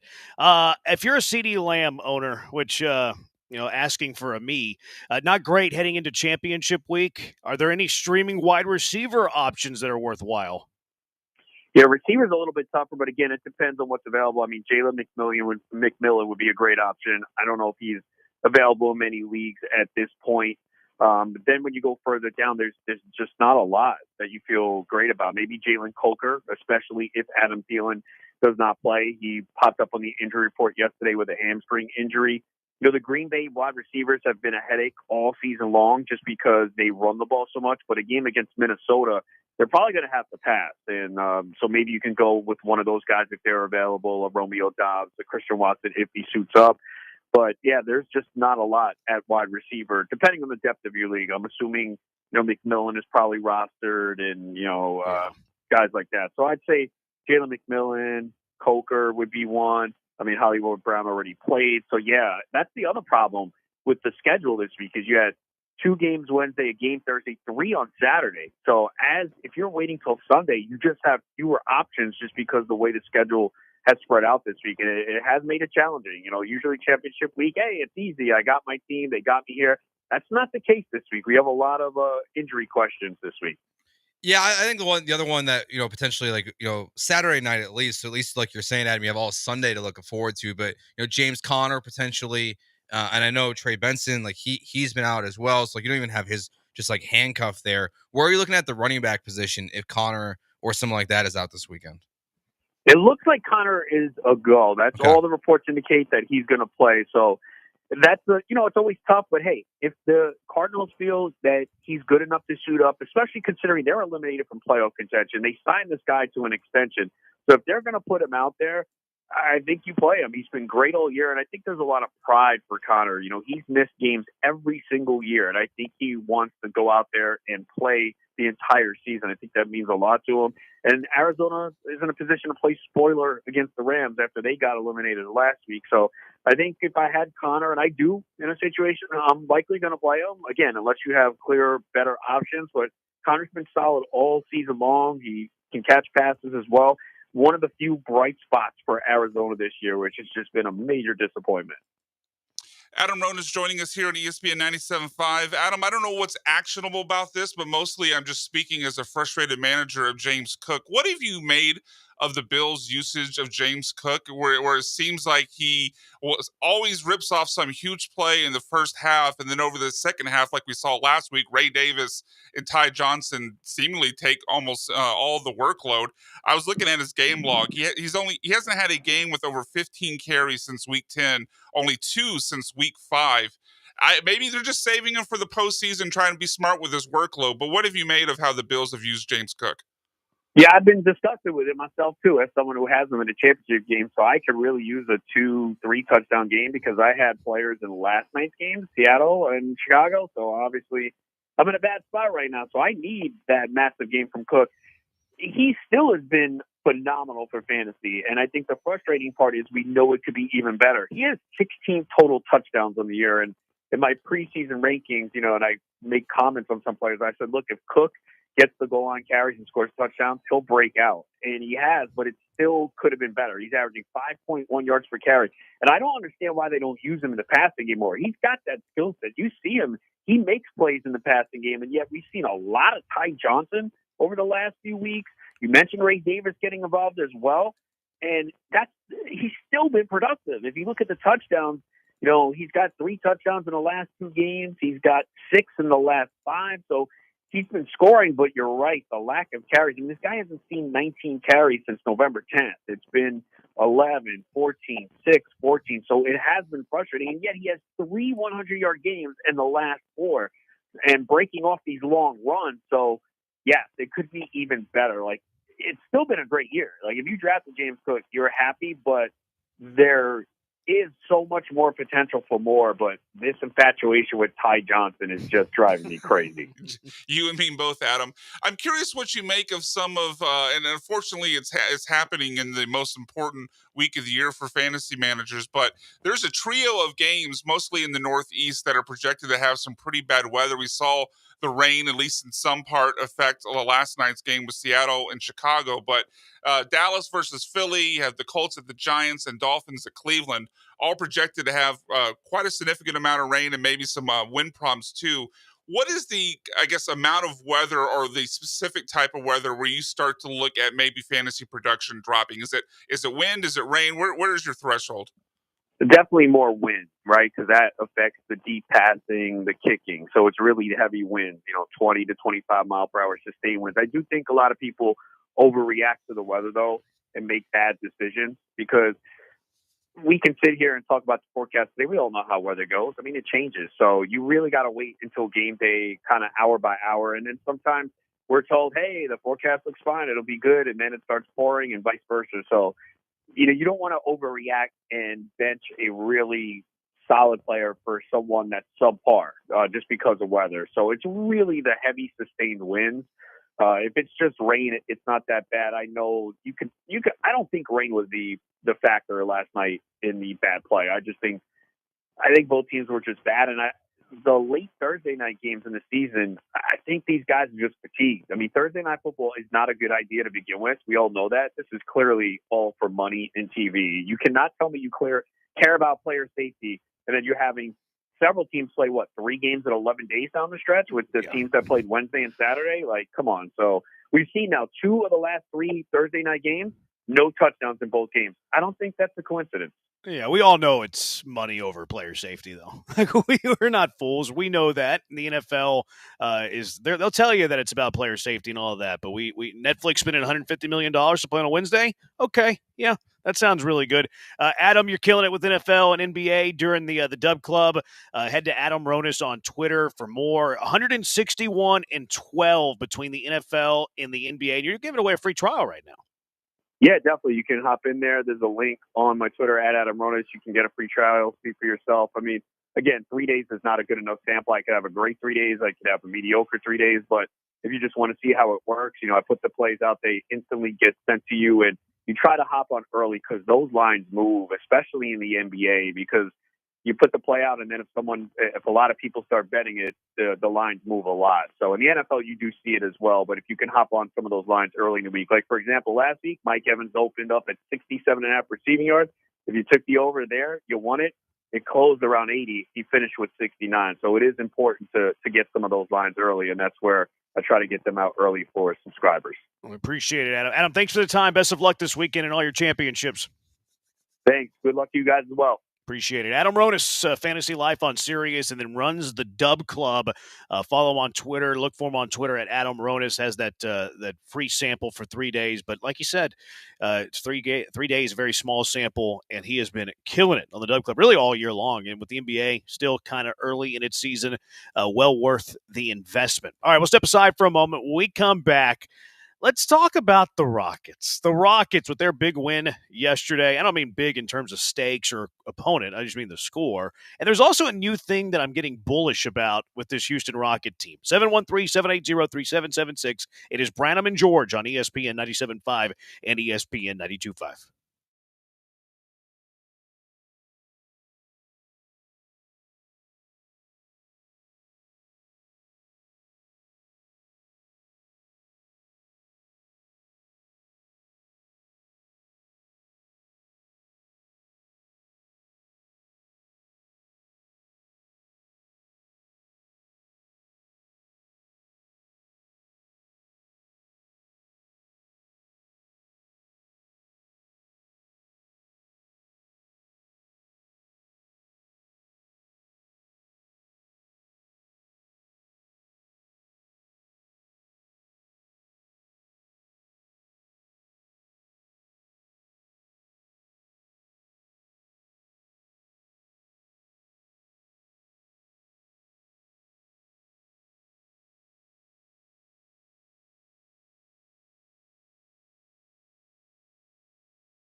Broadcasting live from the Veritex Community Bank Studios, it's Gallant and George. On ESPN 97.5 and 92.5. It's Branham and George. Gallant and I have been traded. We're going to need some help with the rejoins, but that'll get flushed out. It's holiday because I think I'm season. going to trade you back. It's nice to say that you have control over that. Why would you trade me, though? I thought we've been doing really well for these last 4.5 hours. I think so too, but I've enjoyed it, Joe. Yeah, I think you're being a bad teammate right now. That's not the first time I've been called that. Yeah. I got called a bad teammate for saying Clint's baseball take sucked once upon a time. Yeah, but that's accurate. You're showing my pasty ass white legs on the Twitch right now. Is it my fault that you have pasty white legs, or is it your fault? You that chose have the background. Legs? Well, that's because our boss told me that I needed to put something up in the background because the blinds weren't helping. Yeah, so I just did what I was told. To cover the window, not to put behind that. Like, you still look like you're in a shadow. You know what he looks like is one of those, like, you're watching a crime documentary and they have someone blacked out to protect their identity. That's what Jeremy looks like right now. It didn't fix the problem. I work in radio. Why do you want to see my mug anyways? That's a good point. This might be an improvement for social videos, but it's yeah. I think it looks good, Joe. It's not great. It's not great. That is an opinion. I mean, if you were that worried about your pasty legs, you wouldn't have been doing the Heisman on those folks, and you would be wearing pants. I had to do it. Yeah, I forgot about the photos that day. I was supposed to wear a suit, didn't wear it. I think you are wearing the same shirt. I am. that you're currently wearing today. You certainly are. I am wearing the same shirt. So Actually, it looks like I just took the photo today. It looks like you hit the Heisman like 5 minutes ago. Yeah. Yeah, I think this is better than what it was. No? Veto. No. Why is not? You want me to revert back? No, it's fine. You can leave it. Why isn't Joel's picture up there? I've done Joel before. Oh, have you really? Do you have all these saved so you can do this? No, I literally I screen grab them and then drag them over. It takes 2 seconds. Like, gotcha. You're always amazed by these technological advances that I do that take me 5 seconds. Yeah, like, I don't know if technological is a word. Yeah, it's also like not advanced. I work in radio. I talk for a living. I don't even know what words mean or what the Webster Dictionary has to. I don't know why it's flipped. Because what I did was I searched Joe George ESPN and then I just shift Command 4 and grabbed the image and dragged it over into my desktop. And then with the software that we use, it allows you to, import a backdrop. Mm-hmm. And whenever I imported the backdrop, it flipped it for some reason. I wonder if it does that for like copyright stuff. Probably. Yeah. So it flipped it. So you're not Joe George. Instead, you are Oj Igorg. Sounds about right. Yeah. Because it flipped your name. Yeah. Yeah. I'm leaving it though. I think it's a good look for the next hour and a half. Yeah. It's staying. It sounds like. And it also shows that, I care about the team. Now that when I'm with you for the foreseeable future, mm-hmm. It shows that I'm willing to put your name, your face over mine. I think what I am doing here is I'm showing that I am meek to you, Joe. I am showing that I am lesser than. I'm showing that I'm below you. And this, in my opinion, is me telling you that we're equals. Okay. I'm glad you think we're equals now. Yeah. You didn't feel that way before, huh? No, I've always felt like you were an authority figure. Why? Because you're the assistant program director. Because I approve vacation time? Yeah, whenever I go into HRMP and I request my PTO, it says Joe George is approved. That is true. Whenever I get the approvals, it always says from Joe George. It can't say denied if it wants. Yeah. So, there's that. All right, can we talk Rockets now, or do you still want to talk about your pasty white legs? No, we can talk about the Rockets. Rockets, they beat up on the Pels yesterday. This is what good teams do to bad teams. They go into their building and they whoop them. And that's what the Rockets did. They went into New Orleans. They walked down Bourbon. They went up Canal. They got some they stopped by, what is the place that you get all of the new, what is that? Cafe Du Monde? The beignets, Cafe Du Monde. They stopped by Cafe Du Monde. They stopped by Drago's to get the best bite in New Orleans. They went to Mother's to get the Pope. They did all of that, and then they whooped up on the Pelicans at night. 128-111. One thing that I'm bullish about now, and look, this is a bad team. I'm not going to freak out about Jalen Green scoring 30 on a bad team, although it kind of shows who Jalen Green is. Like, Jalen Green one night will be really stinking good. It's like, here you go. Here's a guy who's a future all-star. Here's a guy that can be a top 10 scorer in the NBA that you can have as your best perimeter scorer. And then tonight he'll go 1 for 10, 1 for 6 from 3 and score 9 points. So the inconsistency with Jalen Green still frustrates me. Obviously, you got to see it through and all of that. But they're scoring better lately, I think. And if you look at like their two sides of the ball, but their defense obviously is way ahead of their offense. When they lose games, it's because of their offense. But Jalen Green to me is getting a little bit more consistent. Fred VanVleet shooting better. Jabari Smith, although he had an 0 for yesterday, he's shooting better. And then all of a sudden, even though most of his points were in garbage time, all of a sudden, Cam Whitmore adds a little bit of scoring punch to this bench.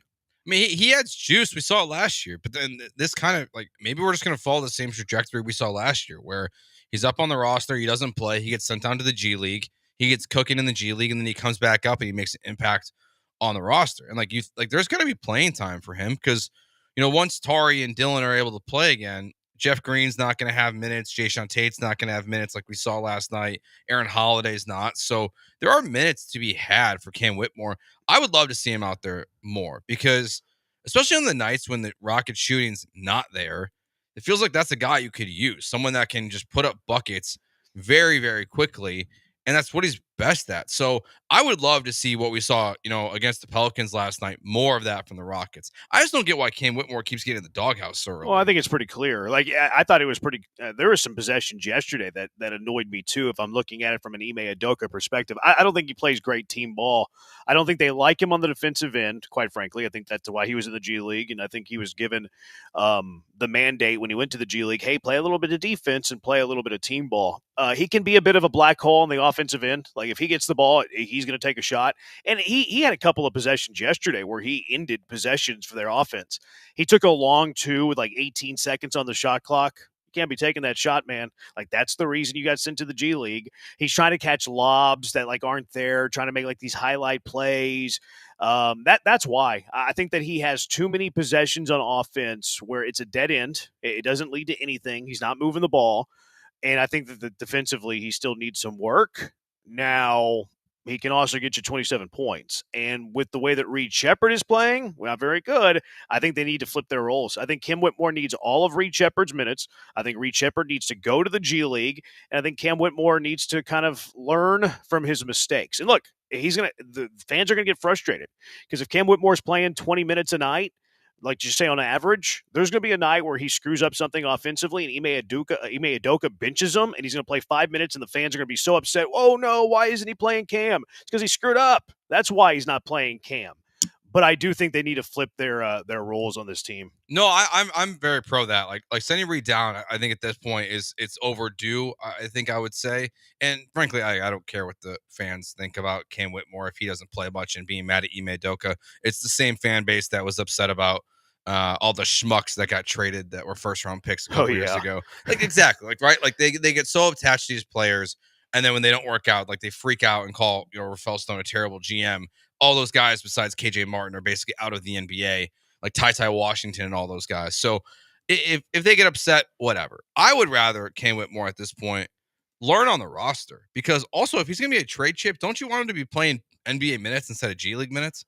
Like, whether it's you're going to trade him at the deadline or in the offseason or even next year's deadline, isn't it more valuable to have him up on the Rockets roster when, frankly, even if he has those bad possessions we're talking about, I don't think it's going to cost the Rockets a lot of wins. Like, he's not going to cost them games. He's not going to make that big a mistake because Udoka won't leave him out there. Yeah. I mean, I think it's part of the development of Cam Whitmore. And, like, if you say that Whitmore should be playing in the NBA because, like, you might flip him in a trade, you could also say the same thing about Reed Shepherd, though. So, like, it's not like why is it more valuable to get Cam the NBA minutes as opposed to Reed if you could potentially trade both of those guys or one of those guys? Mm-hmm. So, like, I don't really get it from that point of view. But I think Cam Whitmore is just a better player than Reed Shepherd right now. Texter saying the elephant in the room, Reed Shepherd can't shoot straight. He was 0 for 8 yesterday, Georgie. 0 for 4 from 3. And this was a guy who was supposed to be a knockdown three-point shooter. Like, that was his skill. And look, it's X amount of games into his rookie season. Certainly not shutting the book on Reed Shepherd. But I will say that I've been disappointed with Reed Shepherd's shooting to date. And his play to date has been lesser than I thought it would be. Yeah, I definitely think so. I mean, I think early on, like, some of the hope was that, he could carve a really large role on this team by the end of the season and be an impact player with what the shooting was. I think he'll be fine, though. I mean, he was a great shooter in college. Like, the stuff we've seen moments this season. I think he's just struggling to find his role on the Rockets, and the adjustments to the NBA game, like everything's a little bit different. So I'm not concerned. I think just sending him down, like you already said, to the G League, let him get his confidence back up. I mean, he's going to run circles around those guys like he did in the summer league. So I would send him down immediately and just let him get his confidence back. I think that's what the most important thing is for him right now. Yeah, I'm with you on that. All right, 713-780-ESPN. John Scott, former attorney general, working with the Sports Betting Alliance, trying to bring legalized gambling to Texas. We learn everything we need to know next with John Scott. It is Branham and George on ESPN 97.5 and ESPN 92.5.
This is Gallant and George on ESPN 97.5 and 92.5. Now back to Paul and Joe inside the Veritex Community Bank Studios.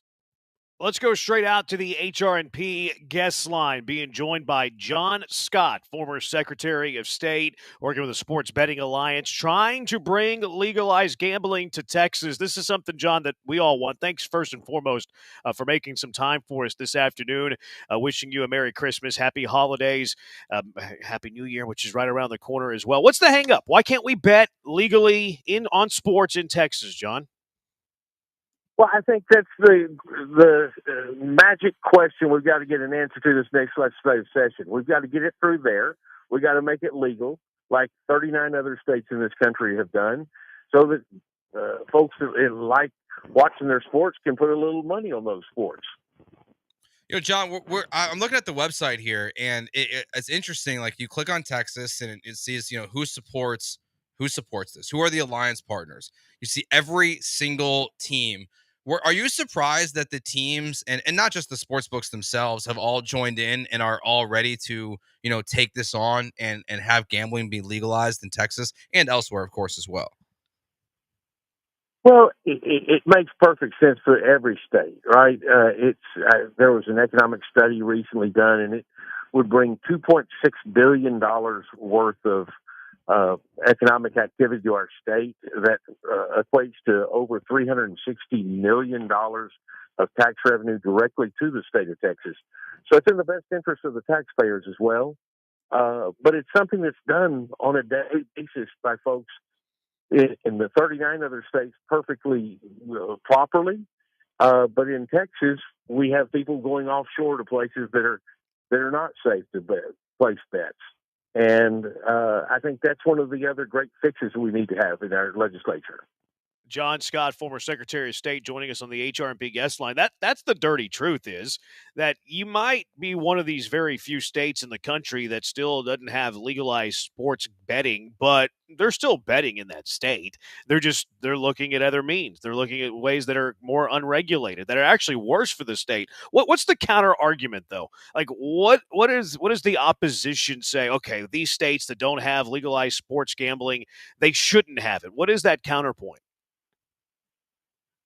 So I think it goes back to a lot of historical, I don't want to call it the nanny state, but there seems to be a lot of folks that are afraid to let people exercise their good judgment. And last session, it came very close to passing.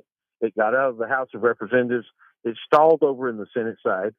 And what the folks that are in favor of it want done is just to put it out there for the voters. And if the voters say no, great. If the voters say yes, then that's what we'll have. And so I think the goal of the groups that have come together to support, moving this forward in the legislature, they really just want to get it to the voters for a constitutional amendment to say yes or no to it. So I guess, could you walk our listeners through what's the timeline here of, just for those that aren't fully in the know of, potentially when we would have the opportunity to vote on this ourselves? Sure. So let's stay positive and let's think that it passes in the Senate and the House and it comes out to the folks in the election. So our next legislative session, which is the 89th, starts on January the 14th. It'll go in through the end of May. If it passes, it will then be put out for a constitutional vote in November. And then that would give us the opportunity starting January 1st next year, 26, to have legal voting in the state of Texas online. Legalized sports gambling. Okay, I can be talked into that. Certainly can. John Scott, former Secretary of State, working with the Sports Betting Alliance, trying to bring legalized gambling to Texas. We talked a little bit about the unregulated betting that happens outside of the states where it is legal. How does that unregulated betting hurt the bettors? It's one of the big platforms out there is one called Bovada. I'm probably mispronouncing it. But it's offshore. It's outside of any oversight by the United States or any of our laws. In fact, members of Congress have called for them to be shut down. Some of those, and I'm not saying that one has, but others have failed to pay. So these folks go out, they bet, they win, they lose because they don't ever get their money back when they win. Young people can go out and participate in bets on these sites. And that's something, again, that with GeoComply and some of the technology that's out there now, it puts some good guardrails up to protect our young people from illegally voting in these offshore locations. And in Texas, for instance, there's over $6 billion worth of illegal online gambling that has taken place as recently as 2022 in the last study that was done. John, when you talk about gambling and the legalization of it here in Texas, you mentioned earlier the economy. I'm looking at the website here too, and it says that they think the report claims that this will create 900 jobs as well. What does that look like in your perspective? Also, of once this potentially gets legalized. Yeah, I think it's both direct and indirect. Those jobs are going to be things from claim centers where you are able to come and get money and deal with issues. They're going to be everything from folks in the advertising business. I think a lot of them will have to do with the local franchises, professional franchises, who I believe are all 100% supportive of this becoming legal in the state of Texas. So it's kind of a single effort on everybody's part. Again, they're the historical perspective of, and I'm not saying they're wrong-minded. In fact, they may have more votes than the other. I don't think they do. But I think that they're probably worried that some people are going to use money that they shouldn't on gambling. I don't know that in those 39 states where they're doing sports online gambling, that's become an issue. And in fact, I think that's a testament to the modern technology that's out there to help build some of those guardrails. Yeah, and you can still find means even if you're not in one of those legalized states. John, joining us on the HRMP guest line, John Scott, former Secretary of State. If our listeners are hearing this and they want to take action in support of this, what do they need to do? They need to get on the phone to their legislators, their state senator, their state reps. They can go to the Texas legislature website and figure out very quickly who their legislator is. Senator Alvarado from Houston has now already filed a potential constitutional amendment that, if passed, would allow for this to take place. And so call her, call everybody that's a representative, and make sure they know that you're in favor of this getting before the voters. All right. We appreciate the time, John. We hope that you get this passed because, of course, us in sports, we would certainly we would like to have this. It would help us out a whole lot. John, thank you for the time. Continue to have a good holidays and a happy New Year. Guys, thank y'all. Y'all have a happy New Year, and thank you for what you're doing to support this effort. There you go. John Scott, former Secretary of State, Sports Betting Alliance, again, trying to bring legalized gambling to Texas. You can learn more by visiting sportsbettingalliance.org.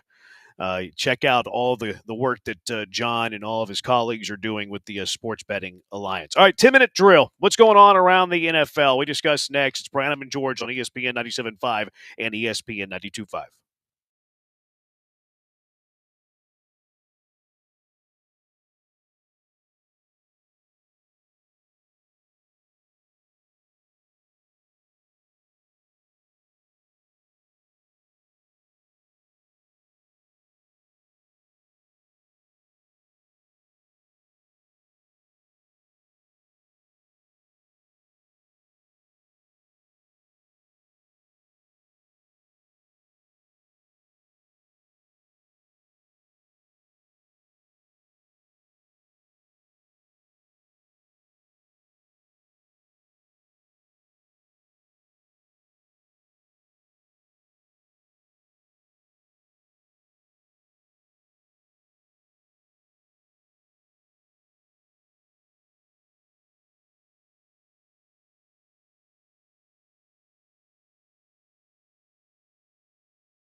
No Gallant today. Branham and Gallant have been traded. It's Branham and George now. I'm still seeing where Brian's going to. This is his audition for Branham and George. Why do y'all call this the 10-minute drill? Because we talk about football for 10 minutes outside of the Texans. Is it 10 minutes? No. If we timed it, would it ever be 10 minutes? Ever. Hell no. Exactly. So why do you call it the 10-minute drill? It's a catchy name. Is it? I don't know. It came with the Paul Gallant show. It is catchy. I mean, it's better than like the 13-minute drill. Yeah. That's true. It is better than the 13-minute drill. What's better, though, the catchy name or lying to your audience? Lying to your audience? Yeah, I agree. You do it every day. What do I lie to my audience about? I don't know. Well, there you go. You can't prove it. You have zero receipts. You're making a claim that you cannot Trying to prove. do film That is study like blasphemy. you're Jeremy Branham. No, trying to make but everybody think that you know ball. Yeah, I posture is what I do. Mm-hmm. I don't lie, Joe. Yeah. I posture. Never lie. Never lies. What do I lie Just about? throw this crap out there to get clicks. I don't think I do lie. I think you do lie. I don't think so. How many times have our gullible listeners, I love most of you. Oh, that's a good point. You just called them gullible, though. The ones that think we fire people, like we had people that Frank called in and fired Jeremy on the phone, and they bought it hook, line, and sinker. Okay, there's still those people are people. gullible. Yeah. There's still people that tweeted me that think that I wasn't allowed to say Larry Tunsil's name. I think the Larry Tunsil one's fine, like because Joel and I were in on that bit, like we all went with it. Yeah. The one where we fired you on the air and then people like bought it, like, oh yeah, blows my mind. I think it was the same thing though. I think that's why I got fired. Oh no, it was because you said Larry Tunsil. Yeah, you're right. Yeah, I got fired because I was got critical worse. of Laramie Tunsil. Oh, that's right. The whole Twitter fight. Remember they got onto me on Twitter? Yeah, Titus and Laramie, instead of protecting Titus and CJ, they started tweeting at you. They got mad at me because I blamed Laramie Tunsil, or I blasted. I didn't even blast. They got mad at me because I said that Laramie Tunsil didn't help up CJ Stroud. Oh, well, it's not like it helped because he doesn't help CJ up this year either. So. Every now and then he does. If he's close enough, he will. Yeah, if he has to put any effort into it, he doesn't. Yeah, but I got fired because I ticked off the Texans. That's right. Yeah, people still think that. People still are like, oh, you're too critical, and that's why you're almost fired last year. I will get fired someday, and it might be because I'm overly critical, but it wasn't Or you in that question particular someone's case. baseball knowledge. Yeah, I was being a bad teammate for that, having a healthy debate. People don't like being challenged, though, you know? I think I missed that one. People don't like, it was during the whole Astro sign stealing thing, and the Baytown Baddie said that the sign stealing was a bigger deal than steroids in baseball, and I owned them. That's right. I was like, there are literal records that have been broken because of PED usage. What records have been broken with sign stealing? And, you know, I think I exposed them a little bit. And then Landry called me a bad teammate because of it, because I didn't, you know, bend the knee, I guess. That's ironic. I know. By the way, did you see speaking of the NFL, did you see what Landry tweeted yesterday? No. Apparently, before we did a show, his YouTube show was Stutzy. Cody's Toots. Landry went public yesterday with his support of Josh McCown as the next offensive coordinator. I did see that. Yeah, of the Texans. Yeah, I think which we kind of laughed off yesterday. I don't think he really believes that. I don't know. I hope not. You know what I think that is? I think that's for like entertainment value, quite frankly. Because I mean, that would be great entertainment value. Like if Josh McCown was hired as the offensive coordinator of the Houston Texans, wouldn't that be great theater? You think Would that's that be just great a team storyline? content take? Yeah, I do. It's Yeah. Like, possible. why would in what world from just if we eliminate entertainment completely, right? And we eliminate engagements and Granado yelling at me for clicks, if we eliminate all of that for a second, how are you picking Josh McCown over like Brian Dable or many other candidates that could be, or Josh McDaniels, many other candidates that could be out there? How would you ever pick Josh McCown to be the OC over those guys? I don't know. From a pure football sense. I have no idea. He's already been fired once. Yeah, Like, he's in Minnesota. He's in Minnesota, and he's a quarterback coach for Sam Darnold, who's having a really nice bounce back year. But why would D'Amico Really ever nice. want him? Not that you should operate as you only Right. want to hire people that don't want to replace you, but he literally has interviewed for your job twice, Yeah. and they were going to make him the head coach of the Houston Texans if Brian Flores did not sue the NFL. Plus, I So- think his name is I also think his name is a joke in Houston. Yeah. So again, from a football take, you would never have that football take, but from an entertainment take, it makes all the sense in the world. I think that's fair. because I think that would sell a bit. The controversy and the drama that would be involved with that would be highly entertaining. Yeah. It would be highly entertaining. It'd be very interesting if they did do it. But if you were a head coach and I gave you a list of 10 guys and Josh McCown is on that list, where would you rank him as guys you would hope would be the offensive coordinator of the Texans? I'm going to guess like 8th or 9th. Maybe even 10th. Yeah. Like, it is purely an entertainment take. It can't be a football take at all. I don't believe it. Maybe it is. Maybe you could sell me on it. I don't believe that. Speaking of coaches, though, Mike Vrabel to the Raiders. A lot of reports are out there. I think McAfee was talking about it. Seems to be picking up steam. And this is obvious, isn't it? Like, what have we heard all season since Tom Brady took minority ownership with the Raiders? That Davis is going to lean on Tom Brady. Shouldn't we have picked up on this the moment that Davis said that about Tom Brady? Yeah. Like, Tom Brady's going to hire a former teammate Mike Vrabel, who has been pretty good in the NFL as a head coach. Yes, but if you're the Raiders, you just did this, didn't you? Like, I know Vrabel is not Josh McDaniels, but you just had to fire him a year into a long contract to be in this position. You just hired a Patriots guy. Like, you really want to keep trying to just be the Patriots and hire Mike Vrabel? I don't know if it makes. I don't know if I get it from the rest of the ownership and everything perspective. I get it for Tom Brady and why he would want to do it, but I don't know. I also don't think, like, why is Tom Brady, like, you're going to give him full run of this franchise? Just make him the GM then. Well, I mean, I don't think you want Tom Brady scouting players and drafting them in the 3rd round. Well, he gets the vote on, like, the MVP this year, apparently, but also be an owner of a team. Does he really? Yeah, I saw. That's kind of weird. Yeah, that'll change after this year, but I also really don't care about that. Like, people get up in arms about, like, you know, the sanctity of all the votes. And who cares? No. Like, Tom Brady can have part ownership of the Raiders and still be subjective when he votes for the MVP. Like, it's fine. Like, it's not that big a deal. I'm curious. What do you think about him on TV? I think he's okay. I don't think he's as bad as people make it out to be. I also don't think that I say this as a commentator, as a play-by-play guy, I don't think any play-by-play guy should make more than $1 million. I think that's fair.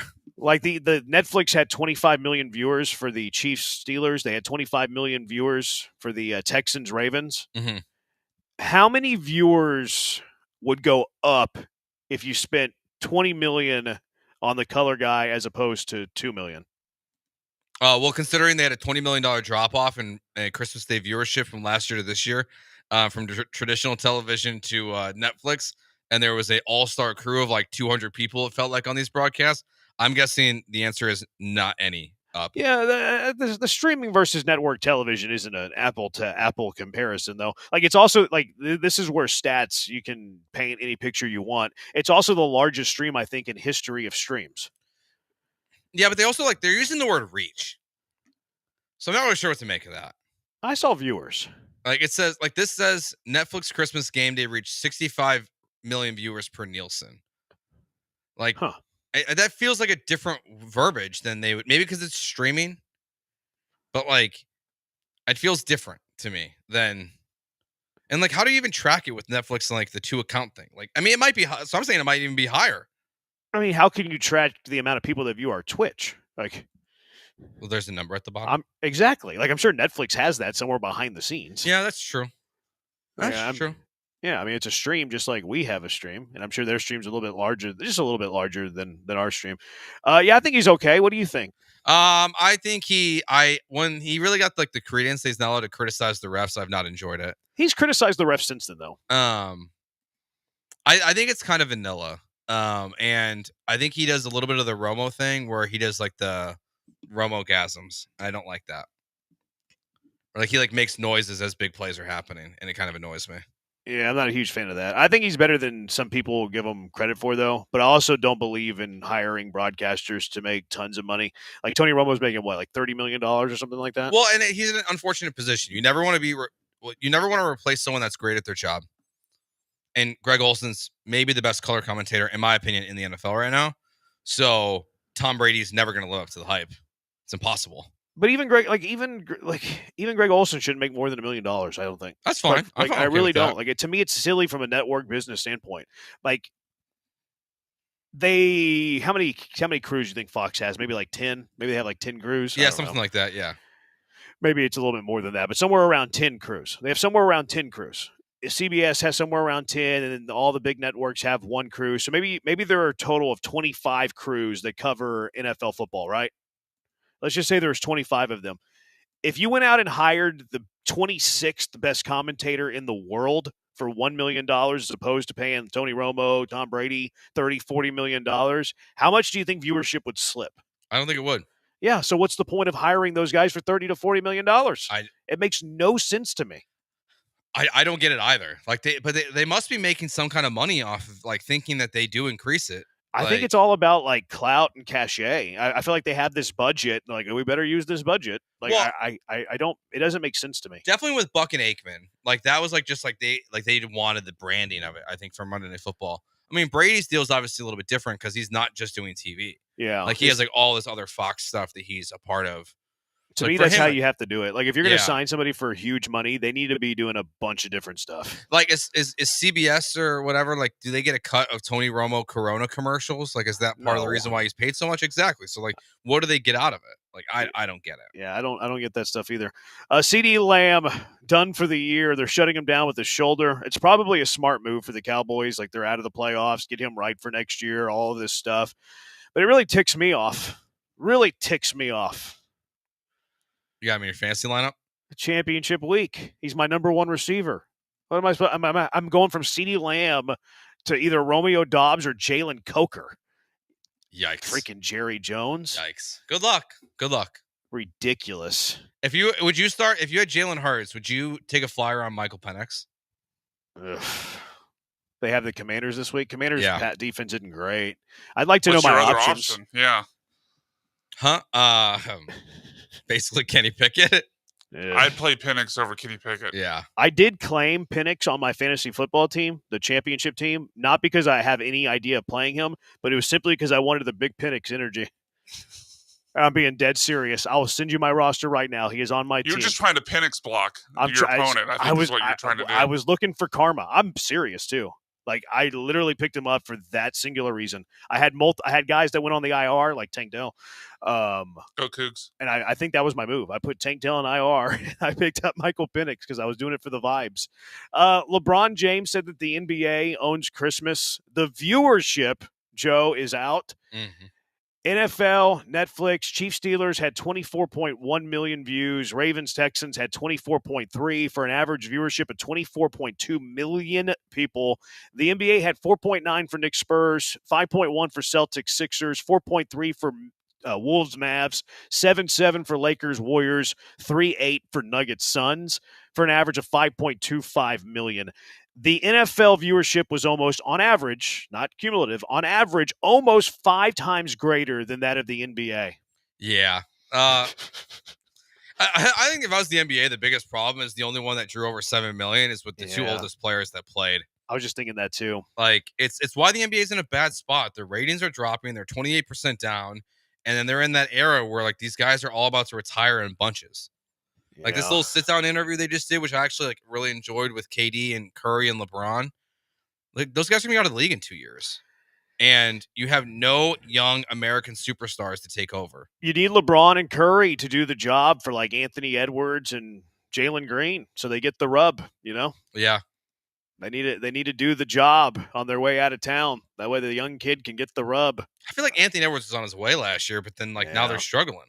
They also try to do that starting 5 show, which like F1 had tremendous success with their Netflix show, and then it's boosted their ratings.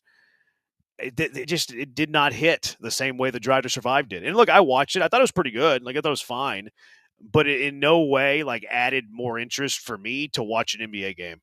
Did you watch the wide receiver one? I did, yeah. Which was also like fine. It was good. I like the behind the scenes stuff. Yeah, but it doesn't like move my needle in terms of me turning on and like. And I already watch all the NFL games, so like I'm not really the target there because I already watch all the NFL games. But Drive to Survive to me was the best at any of these like sport documentaries at bringing actual viewership to their sport. Because it got a lot of casuals who don't watch F1 to like actually start paying attention to F1. Like their numbers have been unbelievable since that came out. Maybe I think that's why you're seeing so many of these sports trying to do the same thing. The problem though is like the NBA, the NFL, especially they already have such a high bar. You're not really going to get any more people to watch your sport that aren't already watching your sport. Yeah, F1, the bar was so low. It's like, oh, this is pretty cool. Yeah, And it's then like you the get viewership up. WNBA. Like people are all like but even pumping if you up did, the WNBA ratings, and it's like, well, they're at the bottom of the earth, so like, right. There's literally nowhere else. There's no room to grow. Yeah. But even if you did like one of these behind the scenes WNBA, like I don't think you would have the success that F1 did. They tried to do one for tennis. They tried to do one for golf, and I watched all of them because I like that. I think it's. I watch them on the plane, so it's easy to watch. Caitlin Clark, like she kind of moves the needle. She's the only one though. Yeah. She's the only one. She's like the Tiger Woods, like. Tiger Woods comes through golf, and like everybody watches Tiger. When Tiger doesn't play, nobody watches golf. Well, if Charlie starts playing in majors, I'm going to start watching Charlie. After that hole in one he had the other day. I have a giant take about that I'm saving. Okay. With Charlie, a little forward tease for week 2 of Branham and George. All right, I like it. Next week. All right, let's get to DJB Anime. Covers the Texans for ESPN, ESPN.com. DJ's going to break down the Texans for us next. It is Branham and George on ESPN 97.5 and ESPN 92.5.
a radio show host called Paul Gallant.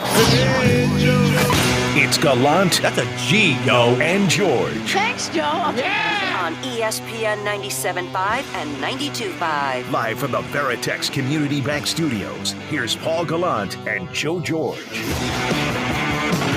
Brandon and George. Paul and I have been traded in the ESPN 97.5, 92.5 transfer window.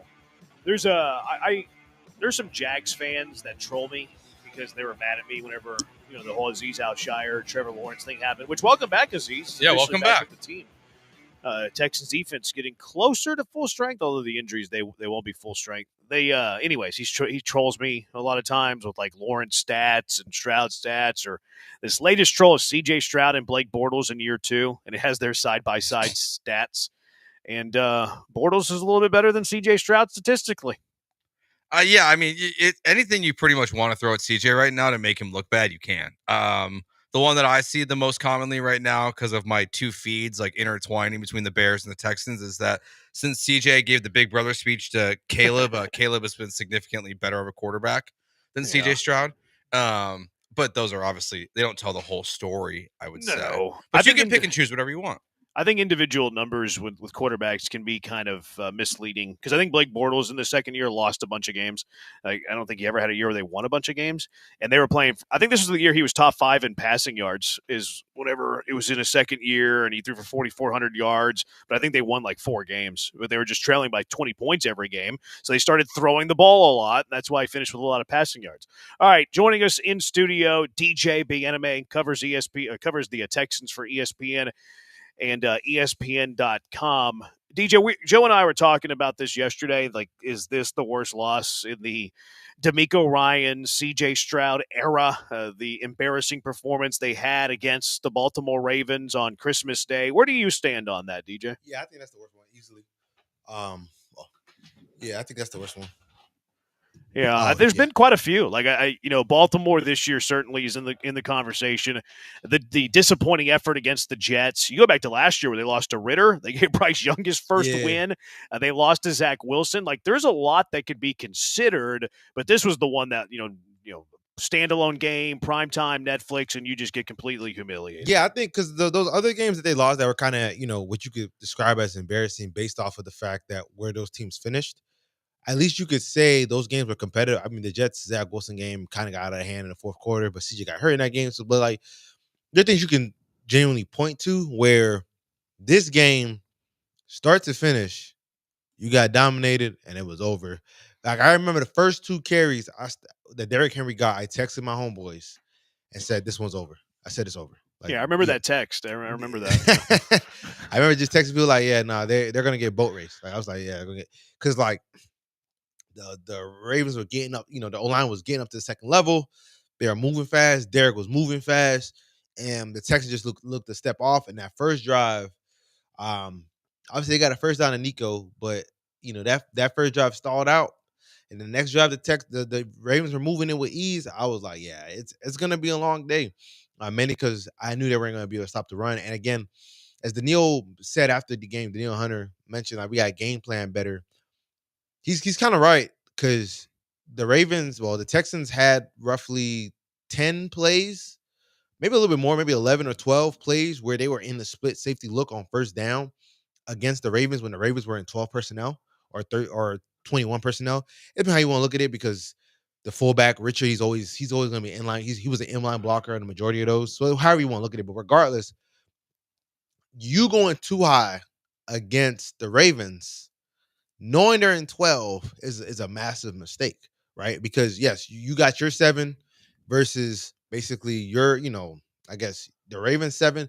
You need an extra man in that box when you have Derrick Henry coming downhill, right? If you got Kamara, if you trust, you got Kamara, you got Stingley, you let them play man coverage on the outside and you try to stop the run by any means necessary. You know what I'm saying? So that was a massive, gaffe in that aspect, because again, like, the Ravens, how often did we see the Ravens have to be like in a 2nd and 9 or a 2nd and 10? A lot of the times it was 2nd and 2, 2nd and 4, second. And so they were always playing on their terms. So this is easy the worst loss because they got our coach, got our scheme, got our play, got our executed, everything out. It is applicable. You know what I'm saying? So for me, when you factor in who they were going against, the team that ended your season last year, on a national stage on Christmas against a team that also played 2 games at that point, and what they played, this is their 3rd game in 11 days, and they looked that much better than you. Yeah, like that was a disgraceful performance. Yeah, in terms of, like, so that CJ's played what, 12 quarters now against the Baltimore Ravens. He has 0 touchdowns. Yeah, 0 touchdowns. I mean, like, is it the Ravens have the Texans number fully? It doesn't matter who their DC is, OC, whatever. Like, whatever change they make, it does not affect them, but it kills the Texans. Like, how is D'Amico so, like, you're talking about the 2 high safety look and what they're doing? How is there such a discrepancy in game plan? Like, when you know exactly what Baltimore's going to do. Right. And I think on those plays, they got roughly, I think it was like 11 carries for like 80 something yards, like averaging over 6 yards a pop. Like it was a staggering number. And again, like the Ravens against 2 high, split safety looks out of 12 personnel this year averaged 6.7 yards per carry. So it doesn't matter who is against. So if you're in that, they're going to gash you. Yeah, but back to the opposite side. I just think that they do a really good job at manning up. Like the Texans this year have struggled against man coverage post the Diggs injury. They've kind of struggled against that. Not too sure exactly why. Obviously much better against zone, but once teams like man them up, it's kind of, because again, the only person you would have to worry about now is just Nico. Obviously Tank was coming on at the end, but a lot of that was against zone. Some of it was against man, but a lot of that was against zone. Well, actually, I'll take that back. Because touchdown he caught was man coverage. He beat McDuffie. So let me take that back. But point being though, when they see man coverage for whatever reason, it's a struggle. And I think a lot of that falls back on Bobby because he's not calling plays that consistently beat man coverage, right? Like he doesn't have a good beat on when they're gonna get that man coverage, how it's gonna look on 3rd downs, and calling things that you have the ability to scheme guys open. So I would say, 3rd down, that's where they struggle the most at. And they can't run the ball. And I think overall, what I've come to learn the most about, D'Amico Ryan's led teams are if you can punch back, they'll fold like a cheap tent. Ooh. If you can punch back, then you're good. But if you can't punch back, then they'll overwhelm you with just the sheer physicality. But teams that have been able to punch back consistently have been able to eventually because the Texans, it's so much about we're going to out execute you, not necessarily we're going to out scheme you throughout the entire game. Of course, are there moments when they do it? Yeah, absolutely. There's time when D'Amico does it, time when Slowick does it.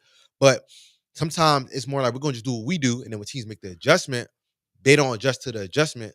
And then all the times they can't, once you're saying, oh, we're going to try to punch you back in the mouth, they can't say, nah, we're going to punch you back in the mouth now. Going into last week, the game plan was to run the ball. Like, it was like, all right, we're going to try to run the ball and establish the ground game. Especially no Tank, only got Nico. Like, it's not like your weapons are great. Run the ball, establish the ground game so that you could really spam the play action pass. But apparently, and this goes back to the fact that, when they get punched in the mouth, sometimes they don't really know how to react. Like the first 2 runs didn't work, Bobby went to throwing the ball over and over and over and over. There was a 13-play stretch when they were down 10-0 where he threw the ball 12 times. Like, that's insane to me. You know what I'm saying? Like, and I get it. Like, sometimes 3 yards in a cloud of dust, like, I get, like, that's not what people want to see. But that's your best shot, right? Like, the Chargers, they don't have great weaponry. But I remember the last time they played on Thursday Night Football, Justin Herbert had play action pass on like almost 50% of his dropbacks. You know what I'm saying? Just to create some open windows, things of that nature. So Justin Herbert can have easier throws, easier reads, things of that nature. And you can play efficient football. You can't be an air it out, high flying offense right now. You just can't. You don't have the horses to do that. So I think that, going forward, because I think, the rest of the guys next week, they'll probably lose next week, whatever.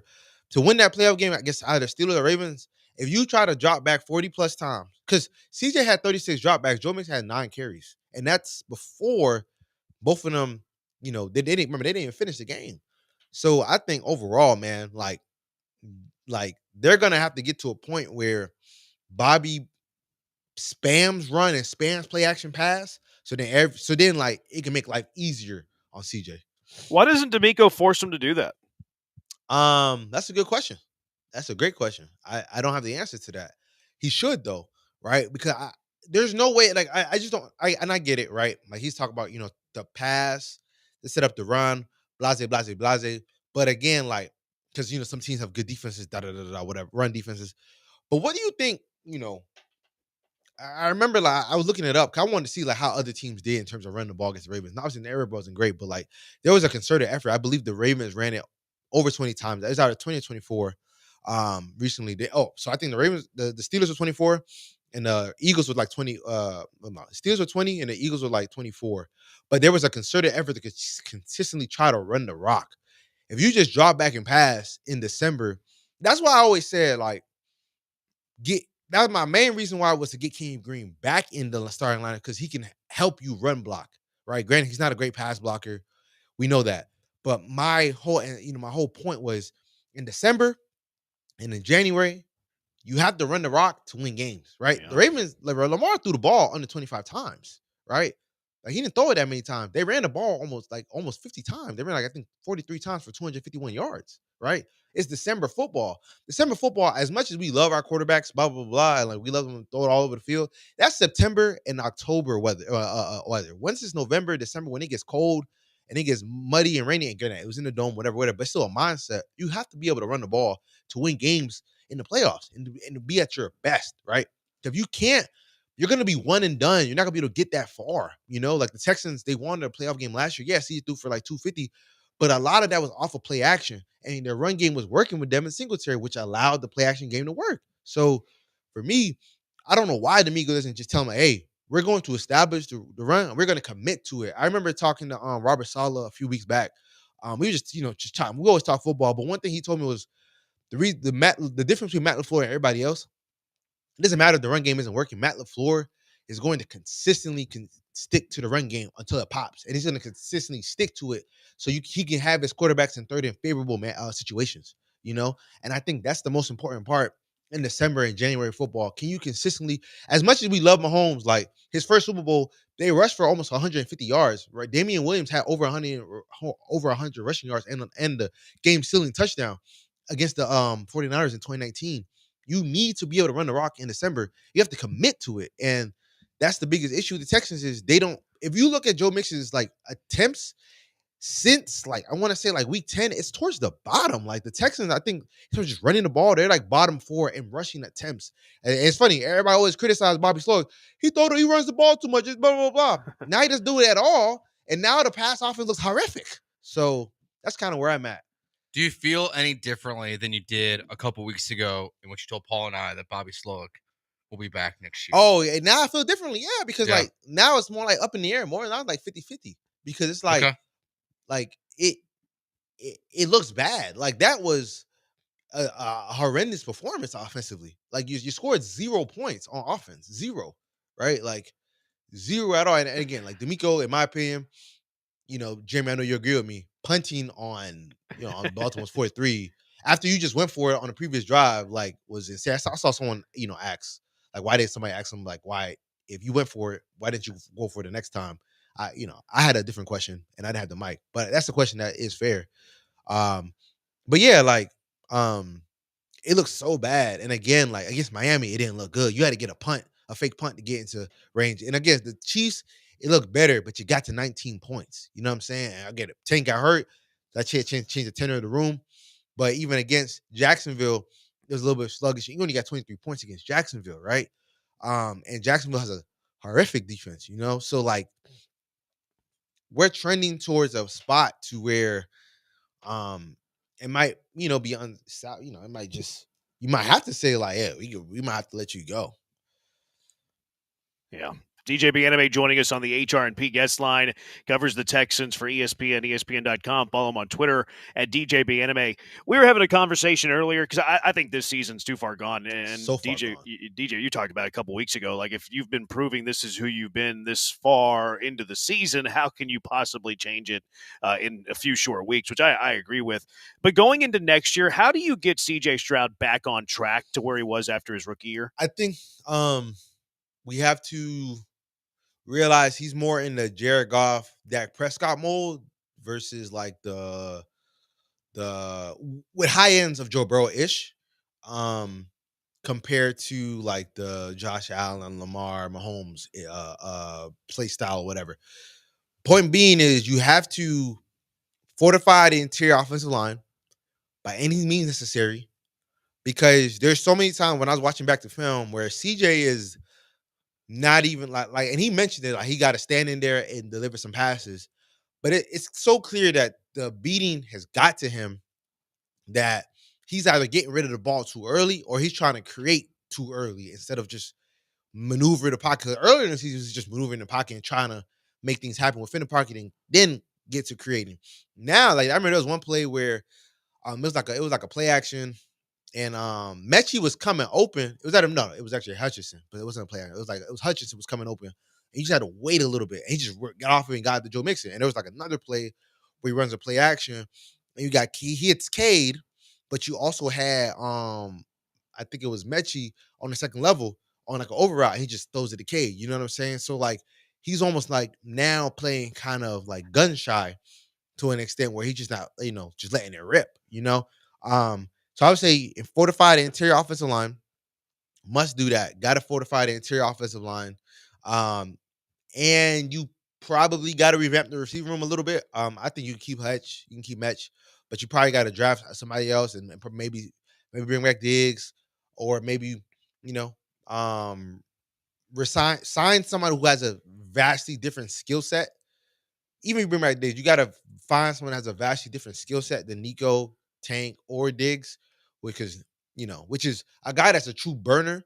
Because another thing too, like they don't have a guy. Granted, Nico can get down the field, but his game he's basically a 2-level receiver in the sense of like his game is intermediate and short, but he's not a true down the field threat to where like you always have to have safety help over the top. He's gonna make a lot of contested catches in those areas or whatever. And he's had some bombs, but like every number one receiver can have some bombs. I would say get something like that really like forces safeties to get back. Yep. You know what I'm saying? So I would say, getting all those type of pieces, but most importantly, fortify the interior offensive line. Because that's your only hope. I think the biggest difference from last year, this year is they get, CJ gets pressured way more. Because again, I was looking at, just looking at highs from last year. Like I was looking at the Tampa Bay Buccaneers game, that last drive. Like if you look at the O-line, it's clean. This year, like the O-line is caved in. It's funny because it's like now the draft profile of CJ that most people had on him is starting to show now, which is if there's pressure around him, he's a little vastly less effective, ironically, even though like there was a time where he was able to overcome it. But like obviously like that's taking the beating on him.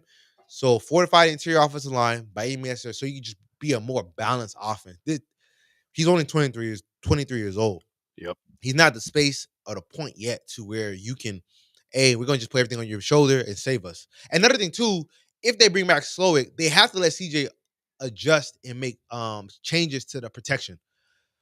They have to. Like, because it's so obvious what teams are doing. Teams are just, they're watching film. They know how Bobby's going to call slide protections based off of what the look is, what the front is doing, right? So they just load up one side. They know they'll just do a half slide to that one side, and then they'll loop a guy around, and then it'll be a free rush. And sometimes they pick it up, but they know they consistently do that. And there's other times where they can have guys on the line of scrimmage drop back and they have free rushers.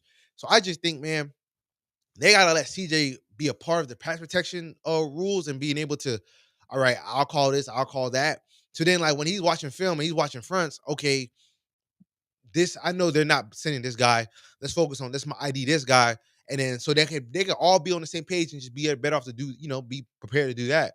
Where he's just kind of trusting the center, and then if the center messes up, now he's screwed. You know what I'm saying? So I think that they're gonna have to do that. And I think early on next year, if you take the bumps and bruises and it's rough early on, that's fine because by the end of the season he'll be much better at that. Because right now, like, you're gonna have to do that. Like you absolutely have to. But can he? Like why absolutely. Is he? But why is he not? Because I just don't get it. Like why are we at this point in the season? It's been a disaster all year. He's his second year in the NFL, and like I brought it up yesterday. It's like it's fair, probably not, but we know what the S2 test said, And like the fact that you've got rookie centers who clearly have no idea what they're doing, calling pass protection, like why would they not pivot to CJ already unless they don't trust him to do it? Like I just don't understand the logic behind not already giving it to him. So in Miami, obviously with the Jets when they had Salah, Mike LaFleur, Mike LaFleur, trying to think, and Kyle, like the centers handle the pass protection. That's just a staple of what they do. The centers handle, so this quarterback can worry about less, but he can handle all the information mainly because like he's a good processor. Like he sees it well, and it's not like he sees it slow.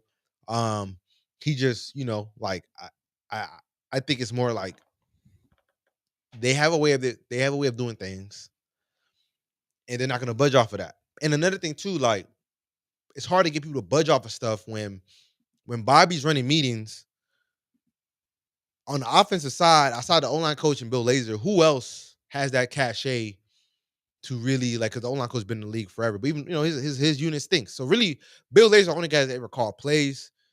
Who can really like be able to tell him like, hey, we should do this, we should do that, and really be able to have that clout and that voice to really drive that conversation and get Bobby to change his mind, right? Like, it's the first time Bobby's even had like full control of the entire operation. You know what I'm saying? Isn't that why Case Keenum's on the roster? Yeah, so isn't that the purpose of having a veteran quarterback like that? To like, I mean, honestly, I don't even know if he's around the team. Like, I don't see him on the sidelines ever. So like, I don't even know if he's been at practice this year, or if he's just getting like a free paycheck. Like, I don't know what's going on. Yeah, but no, for sure. And I think it's on the opposite side too. Like, it's the same thing. Like D'Amico, like who on staff has ever been a head coach before? You know what I'm saying? Like, I'm trying to think. Like, nobody is, and a lot of guys are either holdovers from the Lovey. Some of the guys are holders from the Lovey era, and then other guys are guys that are first time, second year guys. And obviously, Matt Brady's been in DC before, but this isn't even his scheme. He just kind of like goes with what the flow is in that sense. Like, he's never called this defense before. He doesn't call plays now. So yeah, so I back to Bobby and back to CJ. I just think that they have a certain way of doing things, and that's most coaches, like, right? Coaches, and this is not like specific at Bobby way or the Mika way. Most coaches are stubborn and they're going to be stuck in their way. They're going to do it their way because they believe their way will work. So that's kind of why. But I do think that they got to reflect and say, hey, we have to change how we do pass protection. Because that's what's ruined the entire season in that aspect, is the fact that you can't pass block consistently. I think a lot of that's because you don't put it on your quarterback to identify, because all the best quarterbacks do it, right? Like, Mahomes, Lamar, Josh, Burrow, all of them. Granted, you have to earn that, but again, like, the teams that we think can go the furthest are the guys that can, that the quarterbacks can handle a lot. And I think CJ can handle that aspect, and that'll make life easier for him. That make life, because then, like, think about it. If say if you have two, guys in the A gap and they do like a double mug, and he knows, all right, let's say if it's Ravens, right, and it's like, all right, I know Raekwon isn't the one blitzing here. I know it's the other linebacker. Now he knows, okay, Raekwon probably is going to try to get into one of these throwing lanes, probably going to get to a hook curl. And now I know that answer. I know what assignment he has right here. And now I can start to, pre-snap, all that stuff, to dissect who's going to be where's going to be, who's going to be where, and what coverage are they really, really going to be in, so I can play even faster, So again, he's only in year 2, so that's going to come maturation. But again, like, I think that just let him have calling protection, things of that nature. That'll make things easier, because right now he's just trusting his guys, and and another thing too, like, they obviously don't coach you well enough to prepare to pick up the stunts, because we've been talking about it all year. Yeah. So yeah, I think it's a combination of all of it, with a majority of it that offensive line. I think the same exact way that you do when it comes to that. DJ, appreciate the time. Enjoy your weekend. Get a weekend to kind of do your thing. I'm glad to have it. Enjoy it. DJ BNMA joining us on the HR&P guest line. Coming up next, BZ Money. Me and Joe are going to hand out winners when we return. It is the Bees on ESPN 97.5 and ESPN 92.5.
It is BZ Money with Branham and George. I was traded for Paul. I got BZ Money. I might be getting Brian, too, in the divorce. We'll see about that.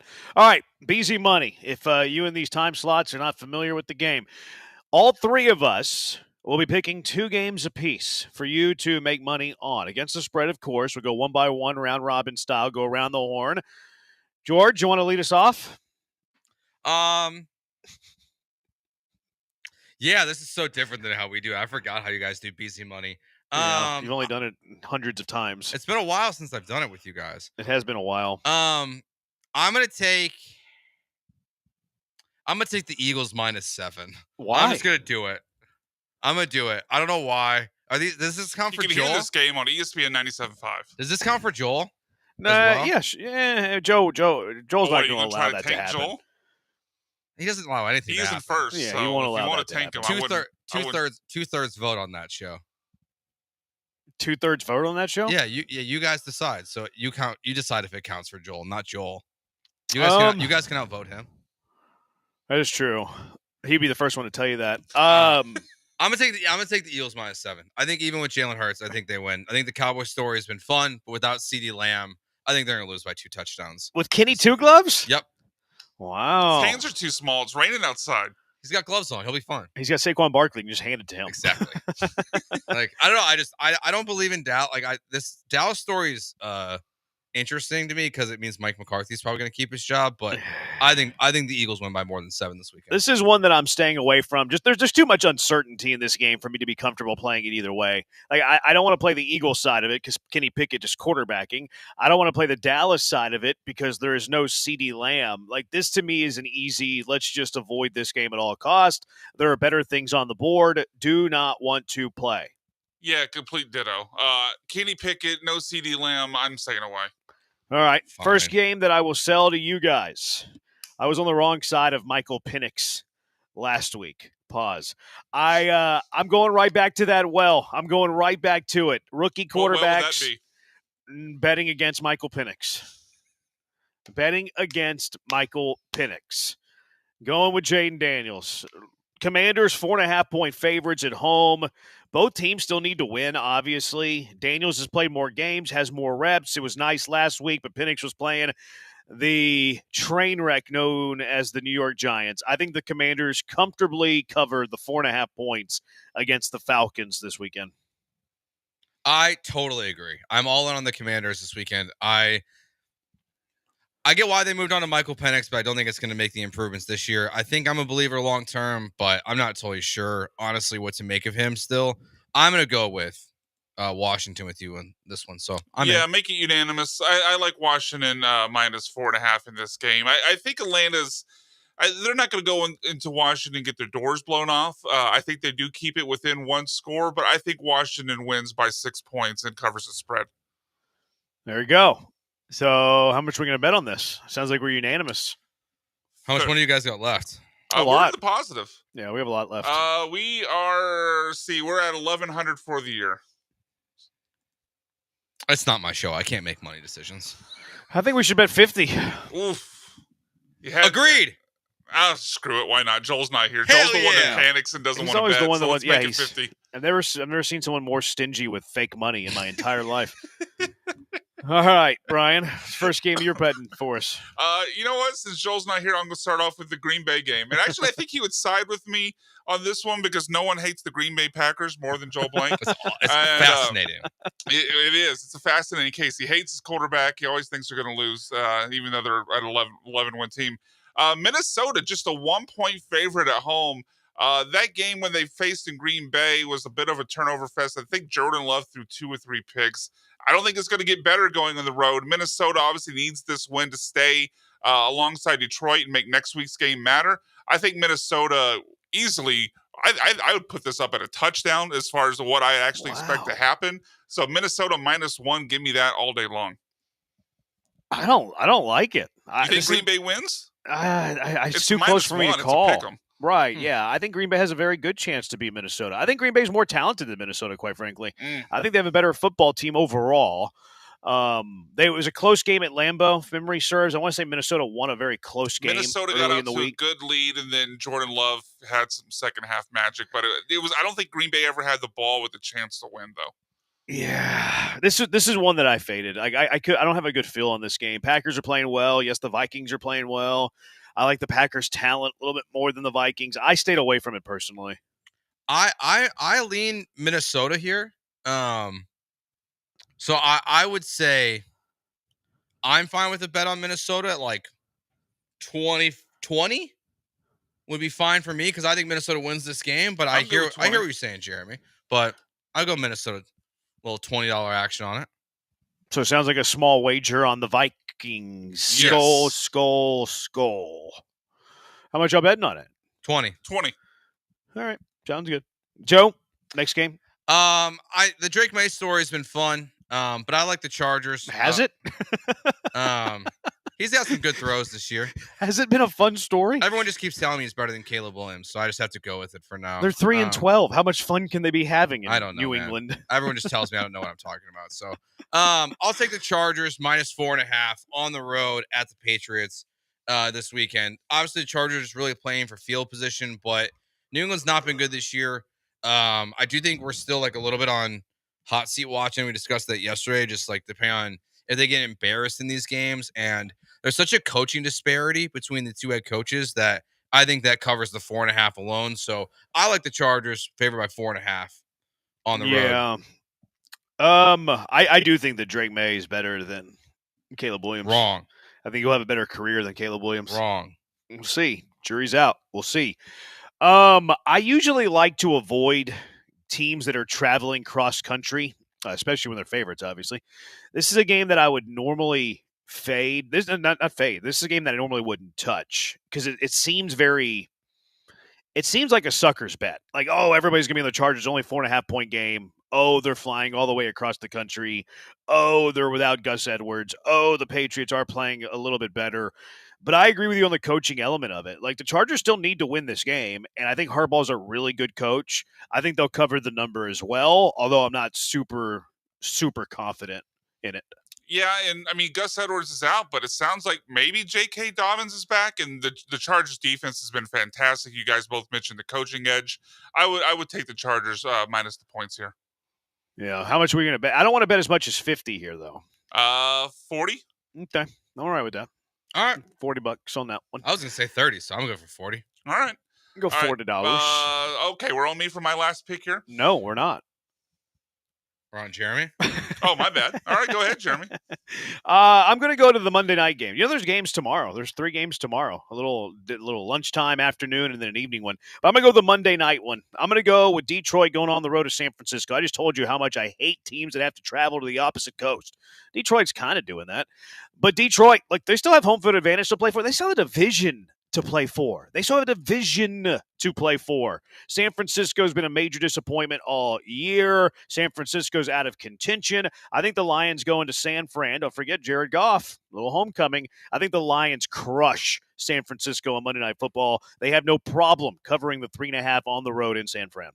I'm all in on that too. I totally agree. I think Detroit smokes them on Monday night. Yeah, the San Francisco is like if I had either players in fantasy, I'm on real motivation watch with those guys. Having been a team that's constantly not only in the playoffs but a higher seed, playing in conference title games, playing in Super Bowls, I think you could have a real operation shutdown with San Francisco.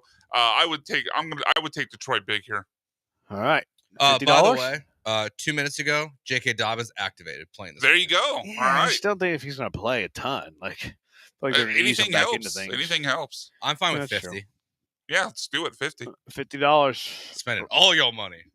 Yeah, Joel's gonna be so mad when we have like $500 next week.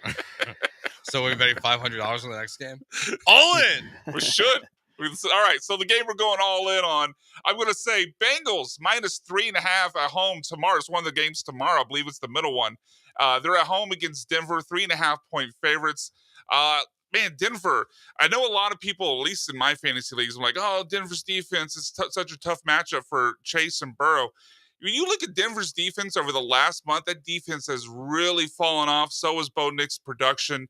I think people are living off what Denver had built up reputation-wise from back in October. It really hasn't been that great over the last few games. I think Cincinnati, in a literal do or die, if they lose, they're obviously out. They could win and still be out, but if they lose, they're out. Cincinnati at home crushes Bo Nix in the Broncos, easily covering the 3.5. Huh.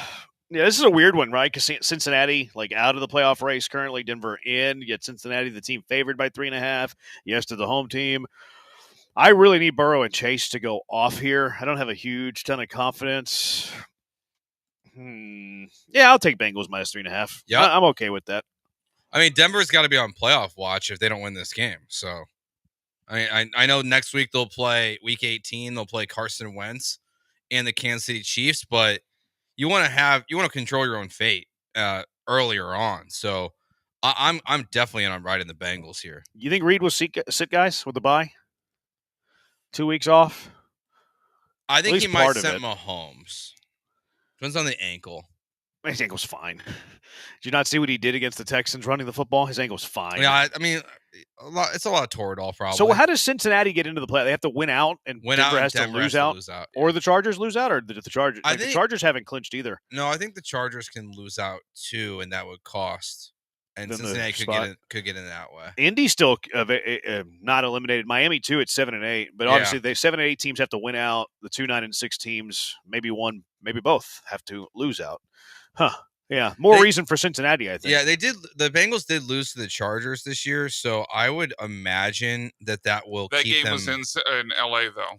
I mean, just as far as this week's game with them getting the home game against Denver. No, I'm talking about the wild to make the wild card. Yeah, so I would imagine like that loss to the Chargers would kind of keep the Chargers in the playoffs, even if they lose out, the Bengals win out. But it's complicated.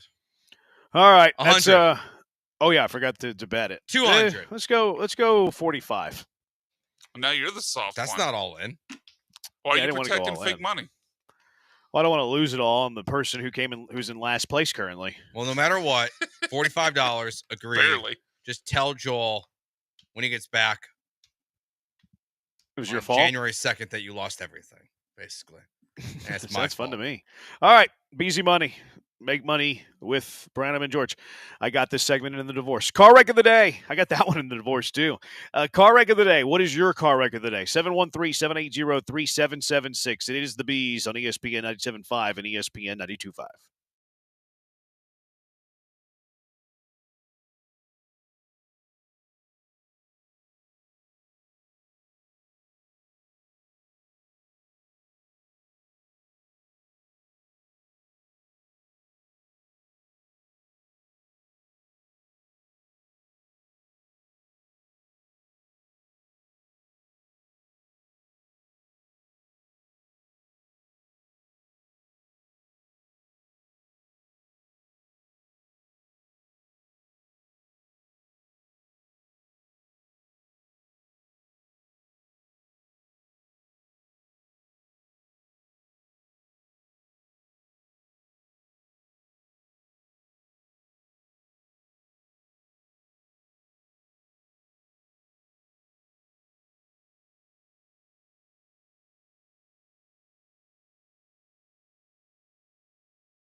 Car wreck of the day with Branham and George. Now they've been traded to the middays. What is your car wreck of the day? 713-780-3776.